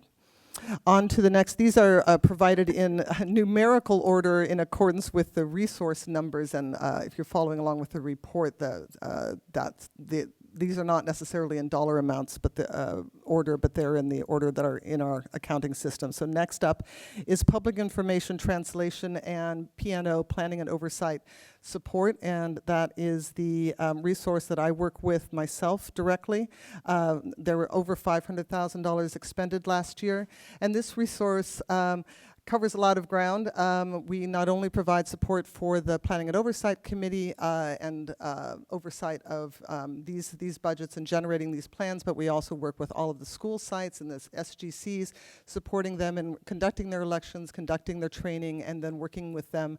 Liz works with them throughout the school year, as does the program assistant, to ensure that their plans and their budgets are in place, and that as they expend their funds, we are ensuring that they're doing so appropriately, or that they can make revisions if need be. In addition, this supports the work of the communications office. We have a public information officer. We also have some contracted work. I convene the district communications team with the superintendent sits on, and many members of various departments, including our translator, sit on that team and advise us as to how best to communicate with a diverse audience through a variety of channels. Among our channels are the email, A+ News, the print biannual report, which is going out currently, the website. We have blogs that are updated. We're also beginning to explore further use of social media, and I hope to report on that. I think it's something we're actually going to need a board policy on to go further with. We also have a great deal, increasing needs in translation. We are now looking at supplementing with hourly translators the work of the district translator, as she has more than enough on her plate. And another fantastic supplement is the use of Language Line, which is a contracted service. I've had nothing but sterling reports from those parents, teachers, and principals and department heads who've made use of this to facilitate communication with people who are coming here from around the world. And you name the language, they're available online within 2 minutes to speak. So that's been a tremendous assistance to our families. In professional development, BSEP is one of the streams of funding for professional development. There are numerous initiatives in the district that professional development is able to, the BSEP professional development resource is able to support in a fairly flexible way from year to year, depending on where the needs are. And I know that the Assistant Superintendent Scuderi and the Supervisor Michelle Sinclair are working at how to best strategize and practice it for culturally few of the highlights. Program evaluation is, maybe that's another E for us, evaluation or effectiveness was something that President Levia Cutler was mentioning, and as we look at what BSEP achieves, I think one of the questions that we ask ourselves every year when we look at how best to use the funds, and also when we think about how to put together the next measure, is not only those 4 E's at the bottom of the slide, excellence, equity, engagement, and enrichment, but what really is the most effective use. And program evaluation is a tool that we have then to determine whether some of the investments that we're making on behalf of our students are really in fact effective. And so using data to drive decisions is part of what this is about. And under Director D'Angelo, there is support being provided to staff in use of various tools, including Illuminate, to be able to pull out the data that they need to see to generate reports. They also provide numerous reports, including to this board as well as to the school governance councils. And they support a number of other important meetings in this district, such as the 2020 vision meetings, which also need data analysis. And most recently, we saw at the classified meeting the results of the internal week care survey, which has been something that Superintendent Cleveland initiated here and is supported through that office. Parent outreach, and also known as family engagement. It's called parent outreach within BSEP, but it's come to be known as family engagement. And we now have an Office of Family Engagement, and the purpose here is now co-funded through BSEP and through our LCAS and Connections. FOCAX, that is the English Language Advisory Committees and the District English Language Advisory Committee, to ensure that those are in place at every school and across the district, which had not been the case a few years ago, and now that system is much more robust. And another place here for engagement, a lot of community engagement and collaborations, including going out to our communities with training, collaborating within the district and outside of the district. The Black Lives Matter Community Forum was co-sponsored by the Office of Family Engagement, for example. Technology at about over 800,000 is a place where there have been growing needs, and particularly in the area of infrastructure and instructional technology. The technology is collaborating with library, and you've heard a bit about the work they'll call themselves Digitech. They work together, meeting regularly, figuring out ways for library and technology to integrate technology into the classroom in the most effective ways. They were also instrumental in ensuring that our getting the smarter, balanced assessments off the ground went fairly smoothly. And last but not least, among the BSEP resources, The library resource had nearly $1.8 million of expenditures last year. I'm very pleased to report that our children are still reading books. Over 250,000 books a year, about 1,000 books per day are being checked out. And this love of reading is starting early thanks to the support of the preschool book bag lending library, which is in intensive use at all 3 of our child development centers supported through this resource. We also currently have a teacher on temporary assignment, a librarian on temporary assignment who's been working through this resource to collaborate with literacy coaches and with teachers, making sure that selections and resources are in alignment with our RWP, Teachers College Reading and Writing Program. Scope and sequence are supported. And another really important investment here was in our summer programs, where we had a library media technician who worked to support the summer focus on literacy to prevent that summer slide, and that's really a great initiative that I hope continues. There was also a lot of enthusiasm, and I know our PIO captured some great pictures of children very much engaged with an author visits, a really fantastic group of authors, some local, some far-flung. And again, engagement with our community. Thanks to our Rotary Club, all of our 3rd graders have dictionaries, and the Berkeley Public Library is another important community partner. So that is the end of the celebration of last year, and I welcome your questions, as does Liz. Board members, any questions regarding the annual report? No questions. Director Hunt? So I appreciate your report on the music program, looking at to diversify its offerings. And the 2 things that I didn't see that I know I've heard a lot from parents in the community who have brought up the issue of diversity is chorus, expanding chorus. There's a big vocal tradition in many cultures that are, I would say, underrepresented in our music offerings in this district.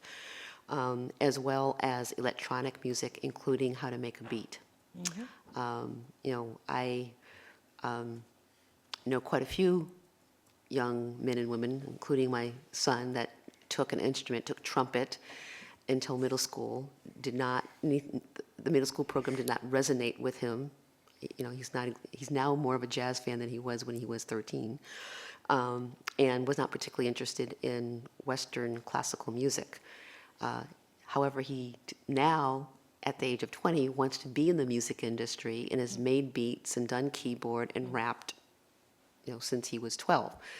And I think that there's I appreciate the mariachi and the drum line, but I would say there's many more students that would be drawn to electronic music and particularly how to make beats than they would be certainly to drumline, which is certainly part of the Black culture, but it's an outgrowth of historically Black colleges, which in this area, in California, we don't have the same tradition of that. So I don't think that there'll be people who know, but there'll be people who, don't have a lot of experience with it. So just my comment is I appreciate the efforts, but I would probably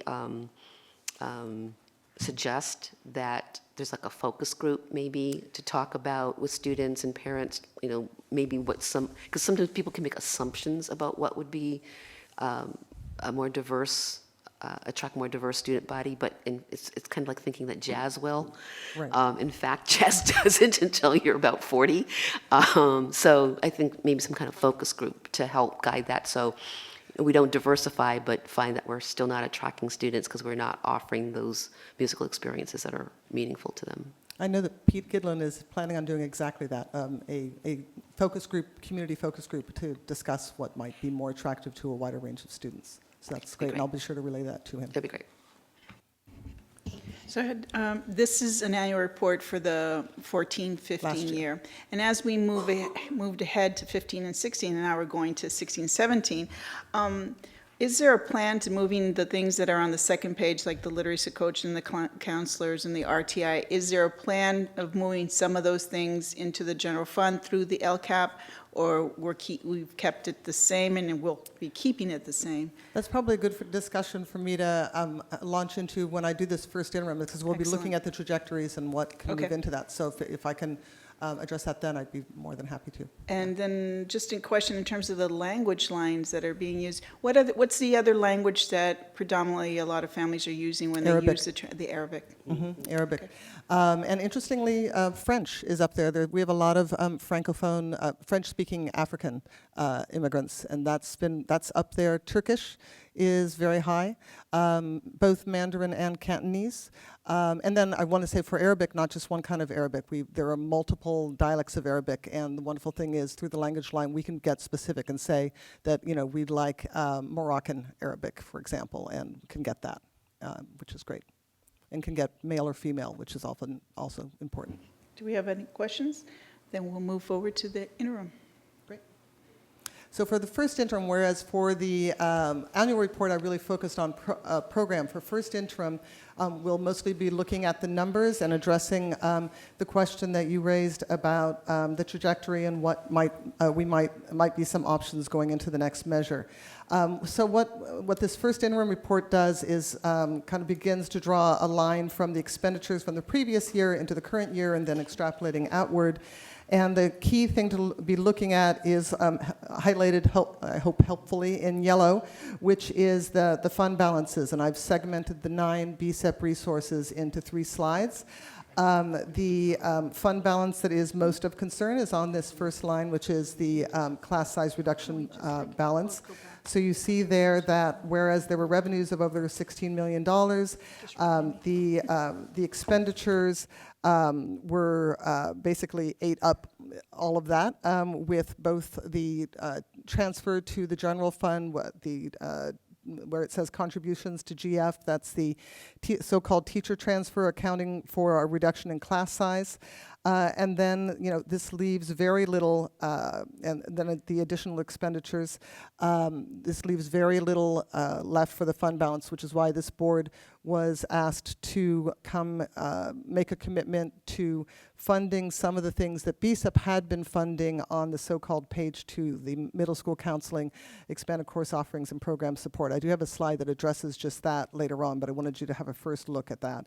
The other resource that has a fund balance that has been on a trajectory that was of significant concern is the music and VAPA, so that's the third one on this slide. Both class size reduction and music VAPA are the ones that are most closely tied, their expenses are most closely tied to enrollment increases and the associated FTE. And so with music VAPA, as you know, this board has heard a couple of presentations indicating concern about the trajectory and whether this resource could, with the same level of program, be sustained to the end of the measure, which is why the board made a commitment to take the cost of half of the release time teachers to be paid for through the general fund and the other half paid through VAPA, Music VAPA. Music VAPA pays for the teachers who provide one per class in 4th and 5th grade for release time, and then additional teachers that provide additional instruments and options are provided solely through VAPA. Thanks to that relief, which began last year, VAPA now has a positive fund balance. It would have been close to 0 had that not happened. Site discretionary funds are one where I, as BSEP director, make a determination, working with Liz, on what our fund balances look like and how much can be allocated each year, so I have some flexibility there. So that is sustainable, but it doesn't mean that it's sustainable in terms of the same amount of expenditures. One of the things you want to look at when you're looking at the ending fund balance is look at the number above it, the increase-decrease, and figure out whether you can continue to draw upon that fund balance at the same rate. And obviously with class size reduction, having drawn upon the fund balance at $337,000 the prior year, that gets you into negative territory. Same for site discretionary, although again that is adjustable, and Liz can speak to that more clearly than I can. It's a complicated little resource. Music VAPA is again currently in healthy territory now that we do have the release time split. On the next page, you see that for the professional development program and evaluation and technology, which in the measure are treated as one resource divided into three. 9% of the BSEP resources go to these three purposes, and they divide them somewhat unequally, with professional development and technology getting a bit more than program evaluation. You'll see that there is deficit spending there in professional development at $122,000 with only $93,000 remaining, so that could not, the same level of expenditures cannot be sustained for next year. However, professional development is one of the resources where there are multiple sources of funding, and in addition to some core staffing, most of the expenditures there are flexible in terms of engaging with TSAs and stipends and other types of commitments, which are lead me to feel that that's going to be sustainable. Working together with Assistant Superintendent Scuderi on that. On program evaluation, same thing. $69,000 in fund, drawing upon the fund balance last year. Only $44,000 left, but again, that one has flexibility. Technology is going to look at this rate of expenditure, $32,000, zero out the fund balance by the end of the measure. And then the last three, public information, parent outreach, and library. Public information will be drawing down at this rate of $90,000. If it continues to draw down at that rate, we have about 2 years left of fund balance. Parent outreach, about 1 year left. Library, about 1 year, but there's there's adjustability in library, as we had a discussion about that last year. There is a TSA in there that is an expenditure that isn't part of the core staffing. So again, that looks to be sustainable. And the thing that we think about that when we try and plan for BSEP budgets, both in the immediate future and in the longer term, is trying to figure out how much we're going to have in revenue, and that is out of our control. That's determined by the cost of living adjustment, and whereas the state dartboards had been giving us projections of around 2% going out, and many of our multi-year scenarios have been based on a 2%. We've been with the BSEP cost of living increase being hovering around 1%, and for next year at 0.47, less of half of a percent. Our revenues sometimes end up being much lower than we might think. Sometimes expenses are higher. We may have increases in enrollment, increases in compensation, the STRS and PERS, of course, hitting us. And so there are many factors that we have to account for. And you might want to, one question I've been asked is, why not set aside really big rainy day funds, since there are so many unknowables. And we do try and do that. We do have a variance that we build into every budget, but at the same time, we don't want to be hoarding the funds. These funds are there to be expended for the benefit of students. And so trying to strike that balance between ensuring that we have sufficient funds to get through the end of the measure and ensuring that we have the programs that our students really need is really the question. And then, I'm sorry, Director Daniels isn't in the room for this, because this I think of this as the Director Daniels slide.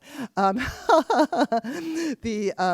that is, I very much appreciate the questions that he often raises about whether when we look at our budgets, we're also thinking carefully about economizing, maybe that's another E, and what kind of reductions there might be, or looking at cuts, essentially.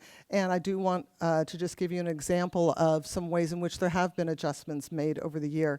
Again, fortunately, some of the resources had fairly robust fund balances in a couple of cases, because there were adjustments in the way that those were being staffed, and so we've been able to draw upon fund balances. But in areas where we didn't have those fund balances, we've had to make some adjustments. And so here's two examples. In technology, in 2012, so just a couple of years ago, we were able to allocate about $13 per student in terms of supplies and materials in technology. That's been reduced down to $9 per student. Similarly, with site discretionary funds, we were able to allocate $233 per student, and now it's $230. And that may not seem like much, a difference of $3 or $4 a student, but it actually does add up, and means that we have to budget extremely carefully. And my last last slide is one that shows you how this pans out in terms of class size reduction. I appreciate Deputy Superintendent Jabetta Cleveland put this slide together, and this is the one that I keep hearing really explains it to people most clearly. And this just shows you how over time, when you have increasing costs and your revenues are not keeping pace, eventually what will happen if you have some fixed staffing issues, and we do have that for class size reduction. We have the class size goals that are set by the measure. We were able to meet those goals in 2014-15 by expending about 85% of the allocation, with having enough left over for page 2, middle school counseling, expanded course offerings, and program support.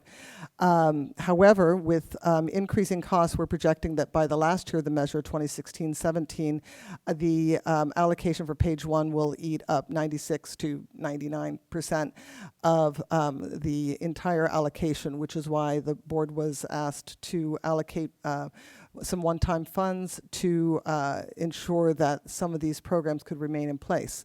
So to the question that President Levia Cutler raised as to what can be done about these so-called page 2 items, that is a topic of hot conversation right now, which Assistant Superintendent Scuderi has been leading with the Ed Services team, looking at the local control accountability plan and what those priorities are there, and whether there are some of the programs that are currently funded by BSEP might be appropriately funded by through the LCAP supplemental funds, and then there are questions around ensuring that those funds are really meeting the needs of the targeted students and expanding or improving the services to them in that way, working with Deputy Superintendent Cleveland to see whether there is room in the general fund for assuming anything going forward into the next measure, assuming you want to continue some of these things that are on page 2, can they be moved into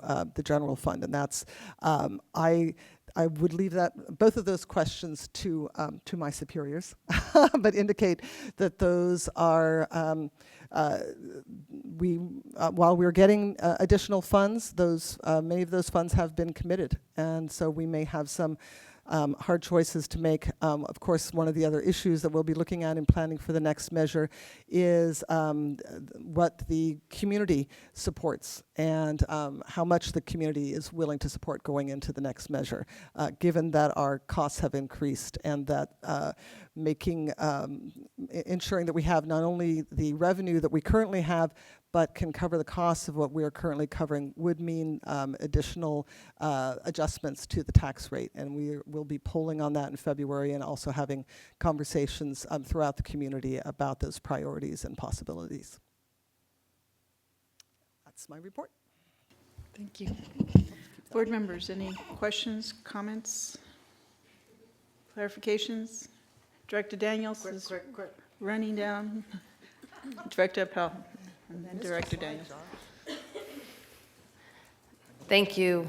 I feel like I've seen a different version of this several times, and it's really, I know how much work goes into this, and I just wanted to mention to the board that at the P&O meeting, was that last night? Last night. Which It's all day. I've been to a lot of meetings this past week. So so I went to the PAC meeting, the PAC meeting, and then I went to the P&O meeting, and it's interesting because they're both starting to have this conversation about the LCAP and the measure, and as we go to depending on how many resources we can get, is it appropriate or is it not appropriate to move some of the programs that we're currently paying for through BSEP into either the general fund or LCAP. And so I was really encouraged that P&O,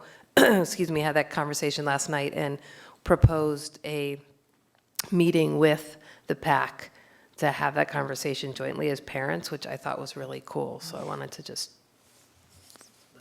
kind of bring that up to you because that's coming up in a lot of different places, and I think that that's going to be not necessarily an item that we're going to talk about publicly, but I mean, not that we wouldn't talk about it publicly, that the general public is going to be as in tune to those details, but I think internally, there are important decisions to make.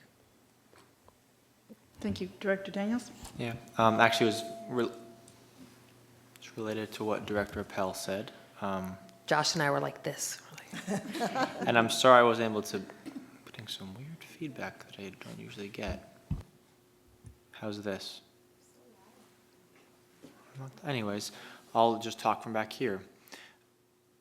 So I just want to reiterate my feeling about the use of what we call supplemental funds, which I'll just use that term for now, to offset some costs to BSEP. I think that my interest is the net result of these domino shifts, and typically when you would shift something from another pot of money to, say, the supplemental funds, the result is not going to be a benefit to unduplicated students, but to all students, for example.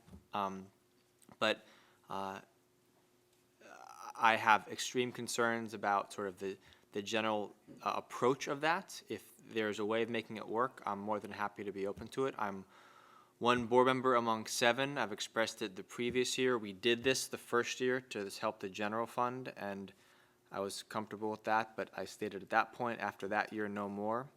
So the board may disagree with that position, which I would fully respect, but I want to put, I don't want to be surprised if later on that I come out in opposition to something like that. It really depends upon the net impact. I'm not saying it's it can never be done, but I'd want to see sort of how the dominoes play out.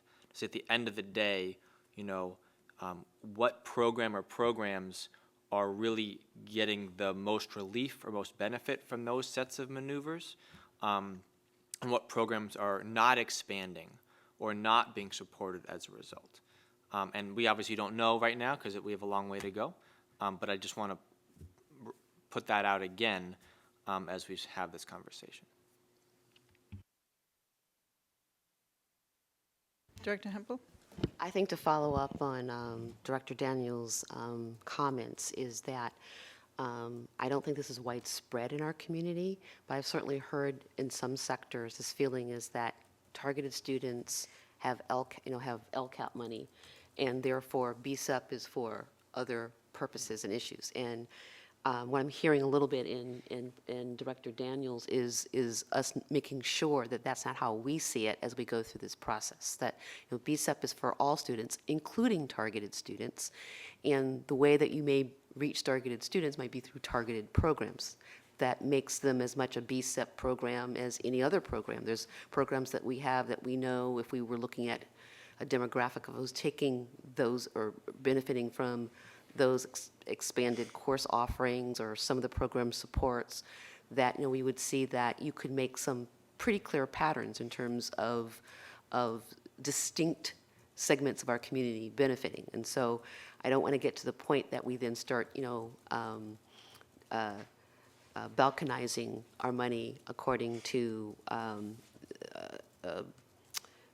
false differences in terms of how we are providing services. And so to me, it's more of making sure that we continue our emphasis on our targeted students, which is a federal priority as well as a state priority as well as our local priority, and using all the different sources of funding that we have toward that end. And those programs that are, let's say, undeniably of broad appeal and broad interest in are meeting a very broad number of students can still be done in a way that meet equity goals. I mean, our music program is a perfect example of the music program has been a star of this district in terms of recognition nationwide and regionally, and has done what it does very well, but it certainly hasn't done that excellent job with the wide diversity of students that we have in Berkeley. And so to me is an example of a program that benefits all students, but the way we do that is something that we can also look at. So I am really just supporting, I think, what you are saying, Director Daniels, but maybe saying it a little bit more well, I don't know eloquently, I was going to say coarsely and directly. But, you know, I've even heard that a little bit in PAC, and I just, you know, want to make sure that our messaging is consistent when we talk about BSEP funds as well as other funds. Can I just clarify something? So I really appreciate both of what you said very eloquently, and I just wanted to clarify that what I was encouraged by was that P&O was asking, not that I should be surprised by this, but they were asking a lot of questions about equity, and I actually think that slide that you presented that really showed the very, oh, maybe we saw that actually at the retreat, I can't remember, but that how many of BSEP funds are being used specifically for targeted programs, but also our conversations about exactly what you're saying, that equity should be also, like how we're providing all of our programs should have, should also include the discussion of how we're meeting the needs of our targeted students, and it's a both and.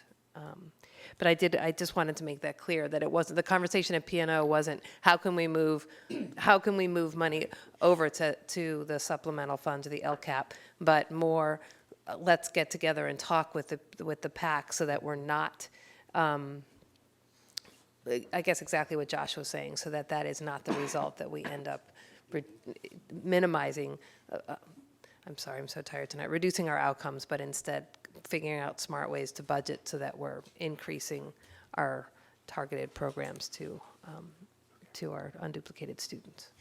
Thank you. I appreciate the comments also, and I agree.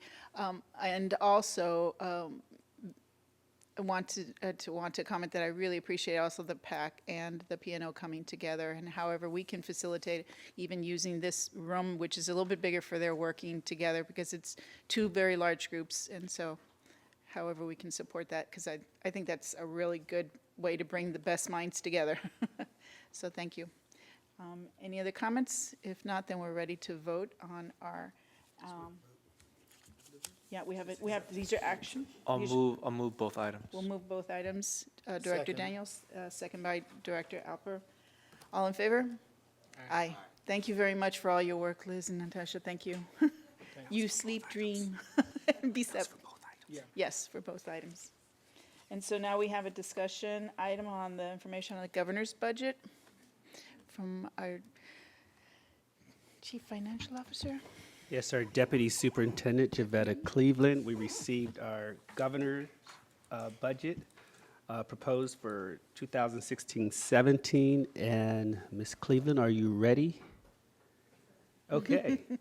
So this is just to review and accept the information on the governor's budget. So no action is required on this item. Ms. Muckety Monk.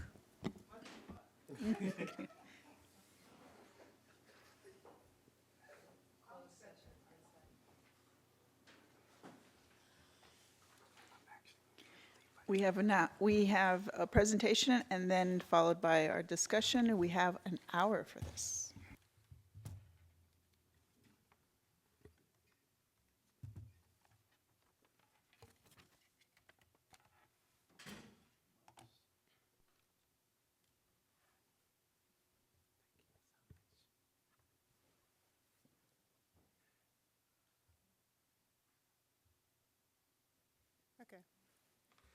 Okay. I will be presenting the impact of the governor's January proposed budget. It's on. Can you hear me? Okay. A couple of these slides I shared with you at the board retreat on Saturday, but I'll go over them quickly. First of all, the governor continues to stabilize the funding in all program areas of the state budget, which is good news. Completing repayment of the education maintenance factor in 15-16 is as projected. The maintenance factors would be restoring the unfunded cost of living adjustments and restoring the funding to the 2007-2008 level. The economic growth is much stronger than in the past years, but Governor Brown is starting to highlight risk of recession. The local control accountability plan remains a dominant governor's document in the governor's budget. And to what is shaping up to be a very good year, we still need to make sure that we're aware that there could be a potential slowdown for more than one reason, a possibility of, at any point entering into a recession. And then secondly, having met the full maintenance factor, then the district would only be receiving cost of living adjustments and not all of the restored funding and unfunded cost of living adjustments from the past years during the recession. The growth of education funding has been fueled by three major factors. The one factor is the Proposition 30 temporary taxes, the growth in the economy, and the repayment of the maintenance factor, which can all change during the 2016-17 year. At full implementation, which when the district reaches the full target, each district will only receive cost of living adjustments, which was what districts received prior to the new formula, which were unfunded during the recession, but funded prior to that. That would be all that would be that would be the only increases in the LCFF funding each year. So projected COLAs over the next few years are estimated to be in the 2 to 3% range, while gap funding has been more in the 5 to 6% range over the last 3 years. If the cost of living projections come to pass, most districts may have to make significant budget reductions. We need to prepare for a slowdown while at the same time still advocating for higher funding to education so that we can at least meet the national average. The governor's budget proposal included various funding for education, $2.8 billion for LCFF gap closure funding, $1.6 billion for the early education block grant, and I'll explain that a little bit later, which is not new funding, but a different way of funding early education in school districts. $1.2 billion for discretionary one-time uses. The governor continues to provide districts with one-time funding, and we definitely need to know how to spend one-time funding a little better than we have in the past and be more strategic about how to spend it. Proposition 39 also provides clean energy jobs acts, which our director of facilities is working on making sure we maximize this funding in our district. $61 million to support projected charter school average daily attendance growth. $30 million in one-time funds to provide academic and behavioral supports, which I'll highlight on a later slide. $22.9 million for categorical program COLA, so special education and some of our other state categorical programs do receive just the 0.47% COLA, not the higher percentage that we receive through gap funding. And then there's $20 million allocated to startup grants for charter schools, and then $1.7 million for the county offices of education to support cost of living adjustments and ADA changes. The cap on district reserves. 1 year ago, we were warned about the conditions triggering the cap on district reserves could be met sooner than expected. As of 15-16, all but one condition has been met.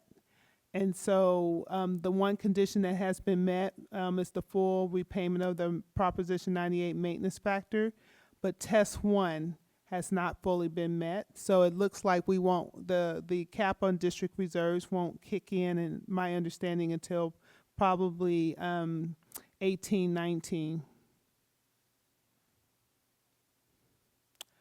2016-17 local control funding formula. The budget proposes $2.8 billion for the continued implementation of LCFF, and that new funding actually increases our gap percentage that we that was projected at first interim, from 35.5% to 49.08%. So we're getting an increase in gap funding for 2016-17 school year. that impact is 469,000 more per year, or for the 16-17 school year, and that is for both the base and supplemental grants. 85% of the gap closed in the first 4 years. Remember, there was an 8-year structure for funding the gap, and now the governor has sped up that process, and we've had enough funding through Prop 30, and 85% of the gap has been closed in the first 4 years, reaching 95% of the targeted funding level. So that's another reason why we will be slowing down in terms of how much funding we're getting in the future. The LCFF base grant targets are adjusted. I'm sorry, I don't understand that. 85% of the gap closed in the first 4 years, reaching to 95%. Of the final target, so we're at 95%. Reaching it when? In 16-17? In 16-17. The LCFF base grants are adjusted for an estimated 0.47% COLA, so that's built into the targets. The COLA and the gap funding is built in. 2016-17 LCFF growth provides an average increase of 5.6% or $489 per ADA, depending on the school district. And it also depends on how many free and reduced price students you have and whether you're receiving concentration funding or just supplemental funding. So for Berkeley, our average increase over 15-16 school years about $309 per student, not $489. One-time funds. Again, the governor's budget includes $1.2 billion in discretionary one-time funds for Proposition 98 funding, which is equal to $214 per ADA for about $2 million. The governor suggests that this one-time money be used to support investments in content standards, implementation, technology, professional development, induction programs for beginning teachers, and deferred maintenance. This is not a mandate, and the funds can be used for any one-time purpose. However, these funds are offsetting the money that is due to the district for outstanding mandated reimbursements at the same time. So even though this is additional funding, it's actually funding we were already entitled to, and we have recommendations to use it for specific purposes, even though it's unrestricted. So it's a lot in that, but basically somebody's kind of playing chess with or checkers with moving the monies around, and it's really all the same pot of money. And also, we're not receiving any restricted funding for Common Core implementations. So they're saying use your own funding that we owe you to implement Common Core, which is mandated by the state. And again, this is just highlighting again how much we would receive for based on the governor's budget, January budget versus what we projected to receive at first interim. And also the one-time money is down below. So a total of almost $2.5 million, of which $2 million is one time. This shows how much we've been receiving in new funding, base grant funding, supplemental funding, and increase in supplemental funding. The blue is the base grant funding we've been receiving. The red is the increase in base grant funding that we've been receiving each year. The green is the supplemental funding for the targeted students. And then the purple at the top is the increase that we've been receiving every year. So if you look at the chart down below, it'll show base grant increase of $4.2 million a year in 14-15, additional $4.2 million in 15-16, another $2.1 million in 16-17, and a projected increase of $1.5 million in 17-18. And same with the targeted, it shows an additional $1.5 million we received in 14-15, an additional $2 million in 15-16. We're projected to receive another $800,000 in 16-17. So we're pretty much, our plan, our local control accountability plan, will show about $5.1 million in expenditures for 16-17 of the $6 million target. And just to also bring to your attention that we have STRS cost increases that offset this revenue that's coming in of about $1 million a year in extra costs, employer costs that's been passed on to school districts that offsets the increases in 16-17 and 17-18 and also 15-16. This just shows the supplemental grant detail. At first interim, what we're projecting at the January budget, and the increase to the supplemental grant funding is $210,000. So of that $469,000 increase, $210,000 of that is for targeted students for the supplemental grant funding, to round out to $800,000 or $809,000 available in 16-17 as part of our local control accountability plan. These are the STRS rates. You've seen these before. We still are estimated to go up almost 2% a year, and it doesn't level up to 1% until 2021. So we still have quite a few years of going up about $1 million a year in STRS costs. And PERS costs are about $90,000 a year increases, and it doesn't really level off until 2021 as well. So it's jumping quite a bit every year, but it represents about $90,000 a year. This is one-time funding that's in the governor's proposed budget. The governor proposes about $30 million in one-time funding to expand last year's $10 million Systems of Learning and Behavioral Supports Initiative. These funds are intended to be used by school districts to provide academic and behavioral supports in a coordinated and systematic way, with emphasis on improving student outcomes by more effectively recognizing the various ways students can learn, engage with, and demonstrate mastery of academic content, promote behavioral interventions that reduce student referrals to special education or other isolated settings, and improve school climate by focusing on social and emotional learning. I do not have an amount per student here. More information is forthcoming on how this funding will be provided to school districts. So I don't have, obviously it's not a lot if it's $30 million in total dollars, so I wouldn't look for it to be a huge amount like the mandated cost money, but it's definitely some money being passed on for this specific purpose, which seems to be a need definitely in our school district. Preschool early childhood education. The governor is kind of proposing to change this into an early education or block grant by consolidating all the funding sources into one pot. We now get it separated into different pots. The governor cites the need to reduce administrative and programmatic challenges inherent in these programs. Sometimes those pots limit us from using some pots of money for different programs within the child development programs that we offer. Intent is to give school districts greater financial and program flexibility to allow them to establish more targeted programs to address the needs of individual communities and the lowest income and most at-risk children. No school district will receive less funding than what's received under prior funding models, and indicates that he will convene a stakeholder group, which I know our team is already involved in, to work out the details with a proposal unveiled in May 2016. Lastly, another initiative is the expanded transitional kindergarten, a little bit different than just transitional kindergarten.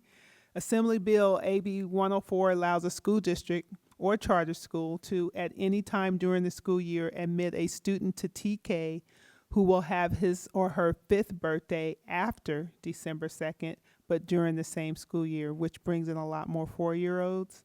The governor's state budget proposes to consolidate existing resources to better target services to low-income and at-risk children, which could affect TK and ETK.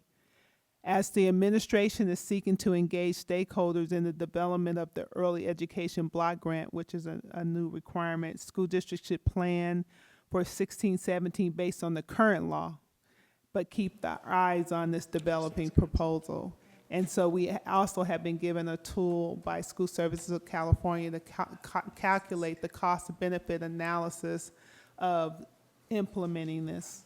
You know, there's costs that would be incurred to Excuse me, take in as many. ETK is extended or Expanded transitional expanded? kindergarten, expanded. The other one went the other way. Is that what they're September. calling expanded transitional kindergarten for those children after After return? December 2nd Okay. versus prior to December 2nd, if their birth dates were reached prior to December 2nd, which what we were doing before, and now it's after December 2nd, which is a lot more students. And so there's like I said, they are providing us with a tool to look at the cost benefit analysis of this ADA versus the cost to actually allow students in after the December 2nd date. And so I'll be keeping my eyes on that as we move forward. So it's not a definite yet, it's just, it's out there, and it's a lot of discussion around it. And so we just need to keep our eyes on the possibility of having that opportunity to service more 4-year-olds and leaving room, as the governor said, for 3-year-olds in the preschool and early education program. So it's interesting. Oh, it's very interesting. It's very interesting, and I'll just say, this is just a discussion item, but as it moves forward and more deeply and more clarity in terms of what the governor's proposing regarding early childhood, I'm going to have to recuse myself because I am a state contractor that gets funded from the state, and there's a huge conflict of interest on the part of the mine. So I would have our vice president lead that discussion, and unfortunately, I don't know how we'll do that dynamics of me just taking that part, but I'm definitely going to be part on the other side. Yes, I understand. Let you know. So we'll take comments from the board or questions. If I can understand this, currently, a child who is the December 10th child, which I know a few, or a January child, you got complaints that they still needed to go, either they were waiting a whole year Right. to go to kindergarten, and then to the extent that families had private resources, they would be in a private preschool. Right. So we're going to get those, I guess, January, February kids. But at some point, They have to turn. by June 30th, but at Right. some point, if they're turning 5, let's say in June or July, aren't they just of the age that they would be going to kindergarten in the fall? But they could get like 1 or 2 months of pre-K? That doesn't really make sense to No, they can actually me. enter at the beginning of the school year. So if they Oh, I see. they have a February birthday, then that's when they're going to turn 5. They're eligible for the expanded kindergarten that year. Okay, so anyone who turns 5 up until June Basically, 15th or yes. whatever, June That's 30th, correct. June 30th, They can start could start in pre-K, TK, sorry, in September. That's correct. And many of those, okay, as opposed to those, let's say that May, or my next- child the who was an following year, April right. child, just entered kindergarten in the fall. Now he would have had the opportunity to do a year of pre-K. That's and- correct.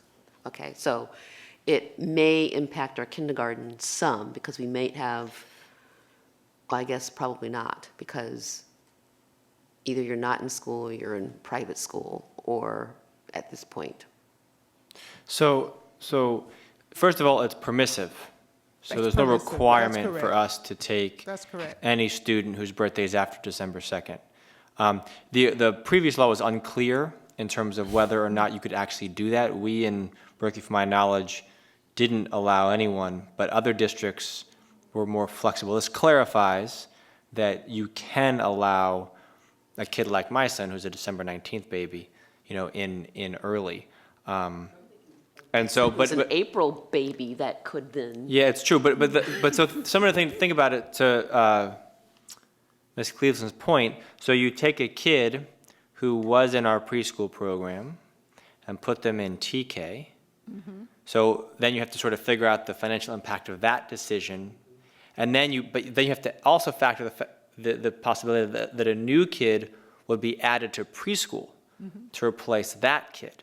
So in some sense, the preschool program is a wash because there's no net change in enrollment, but you do have an increased enrollment in kindergarten. Now, so, you know, we have TKs all the time that are not filled up to 20.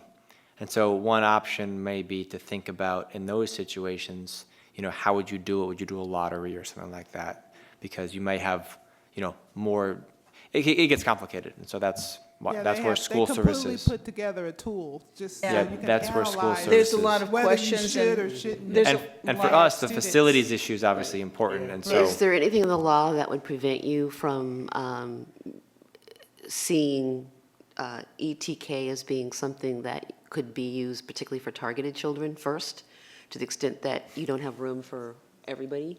Well, I've heard that that's one of the suggestions in terms of focusing this program, this kind of programming on those targeted populations, and then school districts also having the discretion of charging the families who are not socioeconomically disadvantaged, charging.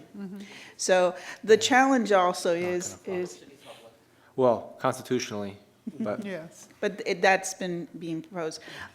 So there is some, maybe we can forward some information in terms of I've seen some questions and answers about this whole piece. So to give them more background information. I had a realization when I was looking at the learning and behavioral supports, Yes.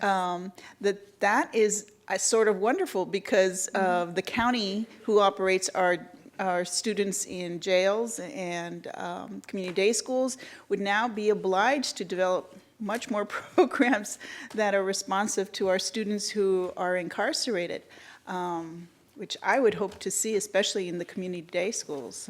So that was sort of, it's good for schools, but it's also good that perhaps our county day schools and our juveniles who are providing not just incarcerating our students, but would be doing much more for our students and supporting them.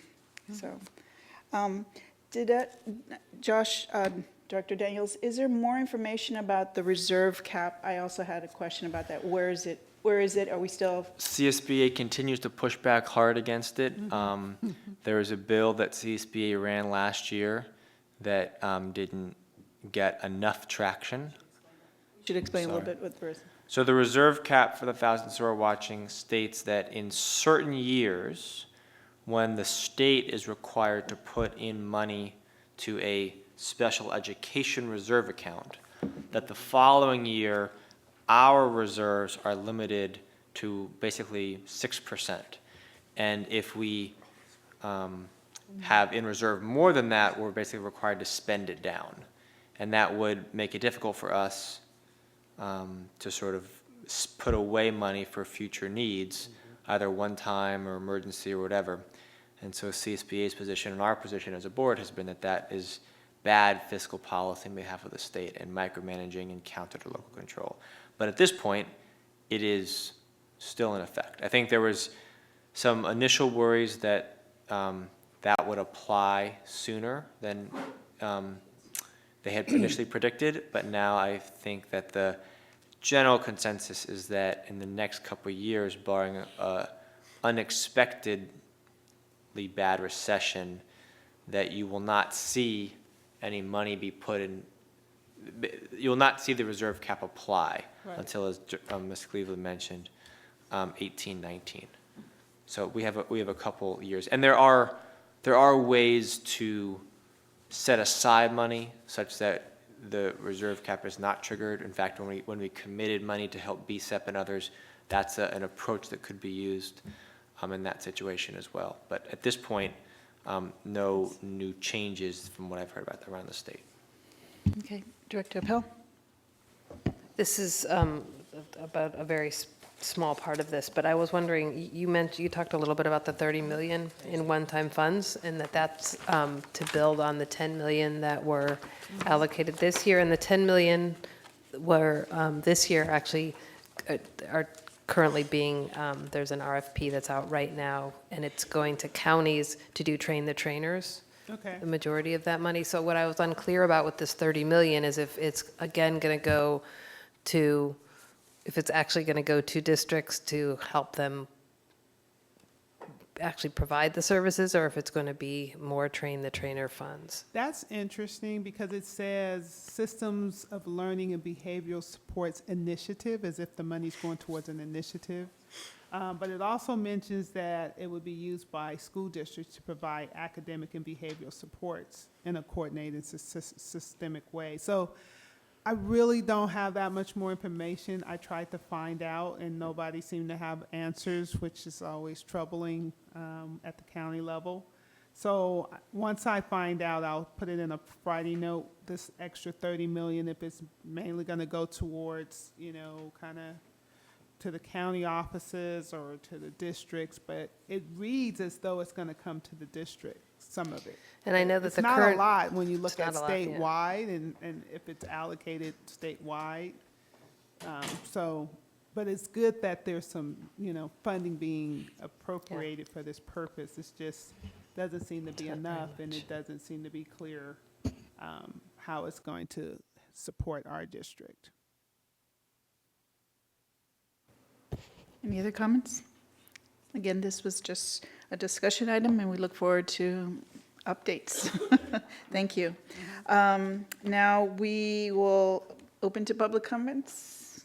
Last minute public board comments. Any other additional comments board members would like to make? Well, just, do you want to say that we're going to start what we talked about in retreat next time? Yeah. So we will be reviewing our agenda, and in addition to towards this part of the session of our board meeting, we will be adding a self-evaluation of our board meeting and how it went. And one of the thoughts that I had was to do that Liz would shoot off to us at the end, a monkey survey, and we can quickly respond to it so that we can collect this information. And then in June, we'll self-evaluate where we're at with mid-year in terms of being effective and efficient. And Ty and I are going to, because you allowed us to look at 4 different priorities that we can evaluate ourselves in. So you'll see that in the next agenda. There was one more thing also. Well, just to let you all know that the things we talked about in retreat in terms of trying to reduce staff time spent on responding to our questions is in the works, but we'll roll it out after we've gotten Cabinet's approval of the plan, which Dr. Evans will be discussing with them. And Dr. Evans will be meeting with our student directors to talk to you more about this new structure that we have, okay? Not too terribly new, but little tweaks. Well, I just wanted to say in response to that I do think the SurveyMonkey is, you know, we talked about that. I think the data is fine. I'm a little disappointed. I was very compelled and interested in what Ed had to say about actually doing a very brief verbal evaluation, and I'm hoping that we can try that because Yeah, we're going to do it on those 4, but we're going to try to rotate one board member being the observer and giving feedback. Oh, you're still going to do that? Oh, I good. think we're just, I like that. Thank you. Andy. Well done. It's all about agenda planning.